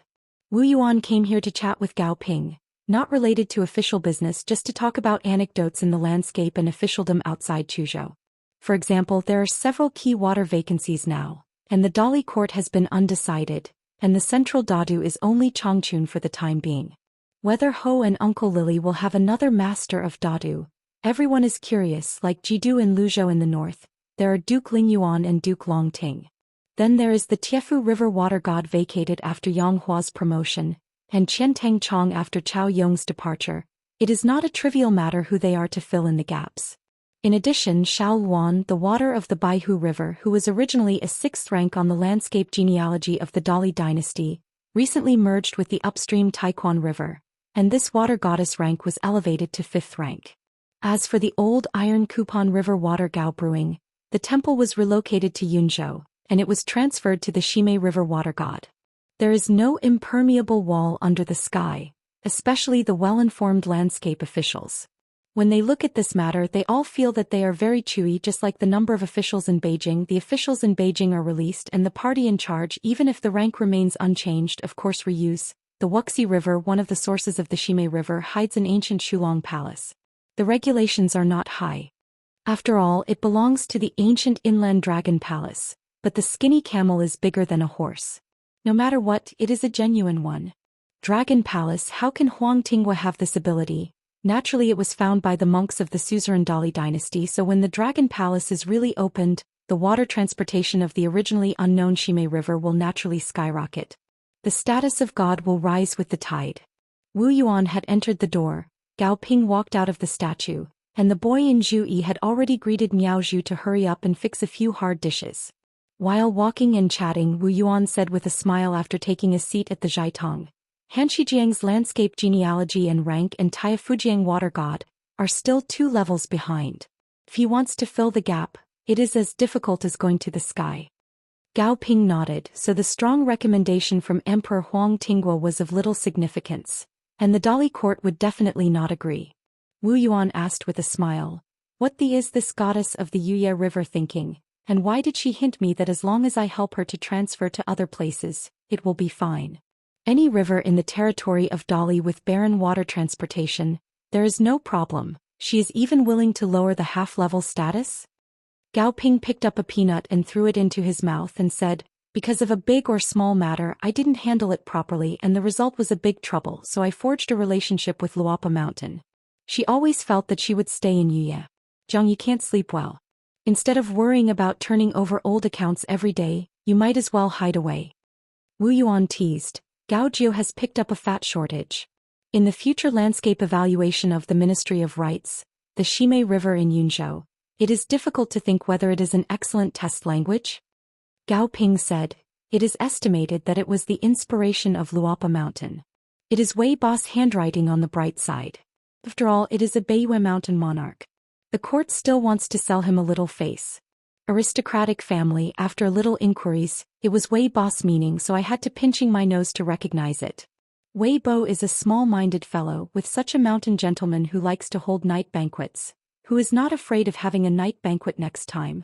Wei Bo deliberately wears small shoes. The Immortal mansion supported by several of their families, and the gods of mountains and rivers that they usually have a good relationship with, are not allowed to smash the pot and sell iron." Wu Yuan smiled and said, "It's difficult for Pai Yunshan to hold a night tour banquet again, isn't it? He is already the equivalent of Izhou Mountain Monarch in Immortal realm. If you want to raise the status of God, how many gold and copper coins do you have to eat? Even if the Dali court is more biased towards Beiyue Piyun Mountain, and the treasury has surplus, it is impossible to do so. Otherwise Zhongyue Mountain Jun Jinqing will definitely be the first to swear and go straight to the imperial study to quarrel.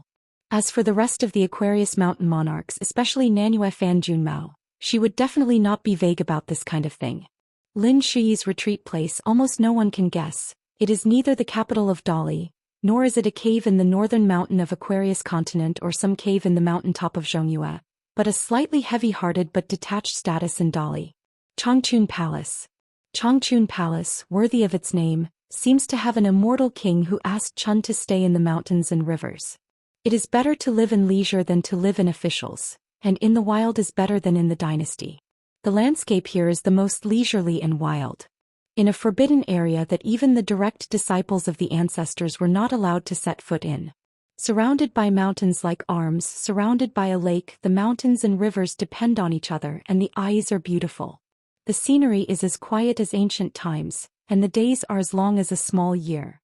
There are water pavilions with raised eaves and revetments, covered with blue-green glazed tiles, pillars on the water and flocks of birds as white as snowflakes, slowly falling on the water. The green trees on the shore make sound, the birds sound up and down, the algae in the water can be counted, and the breeze is like a gentleman.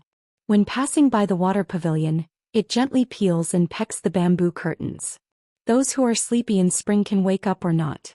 In the waterside pavilion there is a sleeping couch, a table near the window, a censer, a few old and unmistakable ancient Buddhist scriptures, a stag tail used to repel insects and dust, a stack of landscapes, flowers and birds albums, and all kinds of study rooms. A woman took a nap on the couch in the water pavilion. She just woke up, sat up, rubbed her eyes, stretched out and yawned, took a nap, glanced down at her embroidered shoes, raised her toes and picked her up.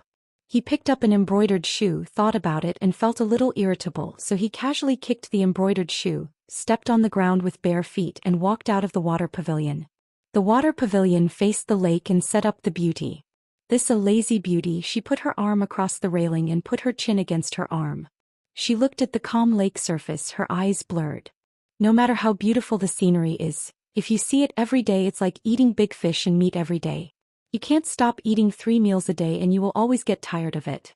There is a sign hanging around her waist with the single word "Hai," which has been hailed as Ren Ding by monks since ancient times. The water pavilion corridor is paved with a kind of Xianxia yuzu on the mountain, which is warm in winter and cool in summer. Someone with the word "in" hanging on his waist is sitting on a futon in the corridor, where he uses copper coins to fortune-telling, and there are several fortune-telling books like Jin Yuan Hai and Positive and Slanted Seals. A thin and sluggish young man sat cross-legged with a green bamboo stick on his knees. There was also a young man with a miserable face, leaning back against the colonnade and closing his eyes. In addition, a woman sat on the top of the water pavilion, her legs were hanging in the air, shaking gently. There was a young man in black with a sword on his back, standing alone outside the waterside pavilion, with a bamboo crown and the jade tree facing the wind. The group has been here for a long time indeed. The only thing they have in common is that they both have a plaque hanging from their waists, with only one character engraved, and they are all taken from the 12 earthly branches. This group of 6 people are members of the Dali branch. Duan Huajing Sun. Changjian Hai. Goving. Sui Lin. Hard work Sai. Zhou Haijing Ugly. Previously, the Dali court had cultivated 11 monks from the earthly branch regardless of the cost, and divided into 2 mountain camps, with the Prince Song Su and the Shangzhou Kingdom's surname Jianxiu Yuan Huajing as their leaders. Yuan Huajing and Song Su are both swordsmen. One is from the top noble family in Dali, and has the surname of Shangzhou Kingdom, and the other is Tianhuang nobleman from a royal family. The boundary is a layer worse. Besides Song Su there were Han Zhoujin, Guling, Yu Lu Hui and Hojue. On Yuan Huajing's side, there is Sui Lin, a yin-yang cultivator who is proficient in the 5 elements, and a female ghost who changes her beauty every day. With a bitter face, he is a mirror seller, that is even rarer than the Gaian line. As Yuan Huajing, who is already a swordsman of Yuanyingjing before the age of 100, if it is not because of his identity, he must hide behind the scenes, making Yuan Huajing less famous. Otherwise he will definitely be among the 10 young people in Aquarius Island, and his ranking will be high. Not long ago there was one more person in the terrestrial branch team. If you don't talk about killing power but only talk about fame, even if the 11 people are added together, they may not be such a person by far. It was the great female master who fought with Yu Hong in the capital of Dali not long ago, the mountaintop martial artist Zhou Haijing. After Zhou Haijing joined the Dali earthly branch as a peak warrior of the 9 realms, her appearance successfully filled the 12 earthly branches of the Dali dynasty. Although it is long overdue, good things are not afraid of being late. But because of her low experience she has never participated in the war with the capital together, so she is not close to each other and she is not familiar with either side and she doesn't feel the need to get close to them. And because there were only 5 people on Yuan Huajing's side, Zhou Haijing joined their team. As soon as Zhou Haijing came, Gai Yan even met an opponent. The only female warrior in this branch of the earth, every day she dresses up like a pile of gold and emeralds, with jewels from head to toe. The decoration is cumbersome, to the point of exaggeration. So when Yu saw Zhou Haijing, the first impression was that this sister was a walking shop? Is it walking on the road? As long as someone is willing to ask for a price and falls in love with a certain piece of jewelry, Zhou Haijing can take out anything and do business with others? Zhou Haijing can barely talk to the Prince Song Su and Daoist Guling, who were the first to win her over. There is nothing to talk about with other people, especially with Gai Yan. Not including innuendo and quarrel, both women would feel uncomfortable. Zhou Haijing, who was sitting on top of the green glazed tile, looked down at that Sui Lin who threw the copper coins again and again. This guy is a chi trainer from the Yin-Yang 5 Elements family. Pity. Zhou Haijing smiled and said, Sui Lin, haven't you heard the teachings of a sage? Acting in line with morality, not divination, and acting contrary to morality, even divination is also evil. Therefore people should do divination by themselves, and the gentleman does not need to ask divination. Sui Lin turned a deaf ear. As an expert in numerology he had nothing to talk about with a layman like Zhou Haijing. Zhou Haijing didn't even think about chatting with Sui Lin about those profound fortune-telling knowledge. It was just boring to talk about it. She never thought that the first serious thing after she joined the branch of the earthly branch was to come to Changchun Palace and give her people help guard. But on Songza's side, there are also 6 people, but they have a heavy responsibility at the moment. They have been instructed by Qin Tianjian to find an ancient treasure with great background and high rank. Because the 2 groups of people acted separately, Zhou Haijing could not know more details. It is said that according to the tradition of the Earth branch, they will gather together afterwards to review carefully. It's just that there is a fart in the review. Treasure hunting, of course, is the best way to do it yourself. Even if all the harvest has to be returned to the public, it must be turned over to a secret vault in the imperial court. But it is very interesting to only talk about the process.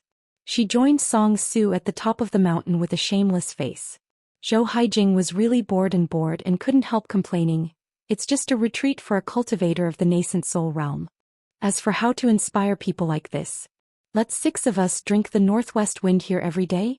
Last winter, His Majesty the Emperor personally issued a secret decree for the 6 of them to come here to protect the scholar named Lin Shi. Nearly 2 months of time were spent just like that.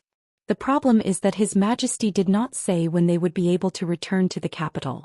Looking at their posture, they would have to spend their time here if the guy didn't leave the country for a day. The beauty of Xie leaned on Yen, although she was also slandering about it, but if Zhou Haijing said no, she would say yes and sneered, "First, don't treat Yupu as a god 60 years ago. There are only a handful of cultivators in the Jade Purity realm in our treasure continent, which is not so rare until now." In addition to the Wei and Jin dynasties of Fengshui Temple, there is also Xingyang Mountain, the owner of the mountain Zhu Huang, and the old patriarch of Manua Peak. Furthermore, Lin Shi is the first Daoist person in the strict sense. As long as he is expected to enter the top 5 realms, the court must be cautious. 5 realms, in one fell swoop, became the first mountain monarch in the history of Aquarius continent to go to the 5 realms, so let alone a few of us, it would not be too much for more immortals to protect the customs together. This scholar, who studied in the Daoist Xianxia Academy, was born in Lizhu Cave. The key is that Lin Shi once served as the Chidu Temple blessing of the Dali dynasty. On the other hand, Qin Pingan in Luopao Mountain, Lu Xianyang, the current suzerain of Longquan sword sect, and Xia Ling, the swordsman of Yuanying, who was born in Taoya Lane, each of them has a sect, and their relationship with the Song dynasty is really not a big deal. How good it is, not to mention the young hidden official who refused to serve as the national teacher. Even Lu Xianyang with the court of Dali showed a kind of alienation in his politeness. Zhou Haijing didn't answer at all and just continued to tease Sui Lin. "Listen to you lent Qin Pingan 6 locksword charms made of golden talismans? Do you want them back? Will you beat the dogs with meat buns?" Sui Lin looked extremely embarrassed, took a deep breath and just pretended to be deaf. Except for Zhou Haijing, who finally joined the line of the Earth branch, the 11 of them were carefully selected by the national teacher Cui Yu, who have fought side by side for a long time and cooperated seamlessly. For example, Song Su owns 2 natal flying swords, Yi Lu and Tong Yao. The latter is named after the help of the national teacher Cui Yu. The former can ensure that when Sui Lin reverses the long river of time, the earthly cultivator will stabilize the Taoist heart. Plus the other monks have several magical powers. They cannot be entrained by the long river of time from beginning to end. They are as stable as a fairy. It's just a branch of the earth. The real killer is Yuan Wajing's second flying sword that is deeply hidden besides Fire Waterfall, called Backflow. It is said to be an imitation. As for which sword Immortal's birth sword is imitated, it is unknown. After the earthly branch monks formed the formation, Sui Lin sat in it holding the formation pivot. He could even reverse a long river of time, so he was the key person who helped everyone return from the dead. If you don't count the last fight, the previous fight with the young hidden official was not worth the pain. Sui Lin got a golden body fragment of an ancient from the guy, but it took longer than he expected, and it took 2 months for it to be completely refined, which is extremely beneficial to its own avenue. But if the time was reversed, the last fight could not be fought, let alone returning the golden body fragment. Even if Sui Lin gave another piece to the young hidden official, he would be willing to do so. It was really too much to suffer. Not only Sui Lin, I am afraid that except for Yu, who has the most heart, and the other 10 colleagues of the earthly branches, everyone has a psychological shadow, and they have not recovered until now. As soon as he heard Zhou Haijing call the young hidden official by his first name, Sui Lin was worried that he would be harmed, so he eavesdropped on someone. For example, Guy Yan's face became embarrassed on the spot, and for the first time he didn't quarrel with Zhou Haijing. No wonder they were so timid. In the last fight in the capital of Dali, their memory was not erased. They even had to break the common sense and not go back to the game. The 11 people had a very tacit understanding and no one mentioned it. As if there was no such thing. Yu was pulled out by the unsympathetic guy who held down her face and pulled out all her soul. Like a Confucian sage with a mouthful of Xianxia, just saying the word flower blossom, he used dozens of sharp swords to nail Lu Hui into a hedgehog. Guy Yan was even more described by him as a Pianyue, who created his own swordsmanship. He even wore a robe and golden armor, and was dismembered to pieces by countless sharp sword lights in an instant. The stubborn end was probably due to an old acquaintance with that person and he showed mercy. As for him, Sui Lin, the elusive guy, came behind him and punched through Sui Lin's back with a punch. Sui Lin lowered his head and could see the man's fist. As a one-character master, Lu Hui is even more pitiful. First, those long swords were imprisoned, and then a long spear condensed by the opponent's martial arts was stabbed into the neck. Hanging high in the air. Zhou Haijing asked with a smile, "You are so afraid of Qin Pingon? Why do I think he is so easy to talk to? Every time I meet him he is always friendly." He has always been puzzled. It seems that everyone has a hope of becoming a proud person in the 5 realms. As long as she mentions that name one by one, they will be forcibly poured into the things that don't drink alcohol. A big bowl of spirits with snot and tears all over his face, was extremely embarrassed. Hearing that name, Guy Yan's face changed slightly again, her body was tense and the veins on the back of her hands burst out. Zhou Haijing was keenly aware of the strangeness of this dead enemy, and was about to add fuel to the fire to say a few words about his friendship with Qin Pingon, how the other party invited him to come out. Yuan Huajing said, "Zhou Haijing, don't gossip, think about how to get to the top as soon as possible." Zhou Haijing didn't take Yuan Huajing too seriously and continued, "It's not like the 11 of you once joined forces and then Qin Pingon overturned them all? In an instant, if a fire dragon surrounds the Zhouhai mirror and the top of the water pavilion, the flame is as thick as the mouth of a well, and the light is dazzling so that the green glaze tiles have faint signs of melting." Zhou Haijing twitched the corners of his mouth, and he was surrounded by a mighty martial artist like a god, protecting him from the scorching heat of the fire dragon. She stretched out her hand and patted her heart. "Yo, the flying sword of Yuan Yingjing Jiangxia's life, I was so frightened that my face turned pale and the deer rammed." On the other side of the water pavilion corridor he had been leaning on the pillar to close his eyes and recuperate, and suddenly opened his eyes. Zhou Haijing's consciousness was all mellow and it was really difficult to end, so she had to raise her hands and she reached out and patted her cheek a few times. "If you're afraid of you know that bullying a newcomer like me, I said something wrong, I clap your mouth." Yuan Huajing put away the flying sword fire waterfall, and said solemnly, "This is not an example." Zhou Haijing touched the slightly hot glaze tile around her with her finger. The original green pattern had been distorted by the flames. She raised her arm and shook her numb fingers. It seems that the real killing power of Yuan Huajing's flying sword lies in its ability to kill. Secretly pulling human aura and boiling people's soul? Dealing with pure martial arts, the effect is a little worse. Cleaning up chi warriors, it is indeed more effective. Sacrificing flying swords is like setting up a fire. Without penetrating the cultivator's body, you can cook a person's spiritual energy like boiling water from a distance. Yuan Huajing walked to the waterside pavilion, his eyes still stayed on a hill opposite the lake. I don't know if Song's group of people secretly infiltrated the ancient battlefield site smoothly. It is said that Qin Tianjian found clues by observing the sky, but in fact it was the result of Yuan Tianfeng's calculations. The most unusual place, according to the guess given by Qin Tianjian, is that there is a round of ancient broken big sun hidden here, which has turned into the golden crow was only submerged in spiritual cultivation and fell into a long sleep. I don't know if it was pulled or induced by some kind of traction. In short, it didn't gradually wake up until not long ago, and Yuan Tianfeng immediately found the clue. Song Su and the 6 rushed over immediately. At the same time he brought a heavy treasure of Dali Miku that can be used as an overwhelm. Yuan Tianfeng spent a lot of financial resources of the Dali court in Qin Tianjian these years, and he finally developed a precision instrument that can test the vibration of the ley lines. Yuan Huajing and Song Su are actually the 2 most misunderstood people. Compared to Zhou Haijing and Gai Yan, they are only superficially the same. But after the accident happened last time, the two sides had an open and honest dialogue, but they solved their knots. What both sides said is taboo. It's just that while the knot in the heart is unraveled, the two sides have a new knot. Before Song Su left, he said, "Let's not be an example." In fact, this prince, who was in a lower level of Yuan Huijing, was regarded as a leader of the earthly branch.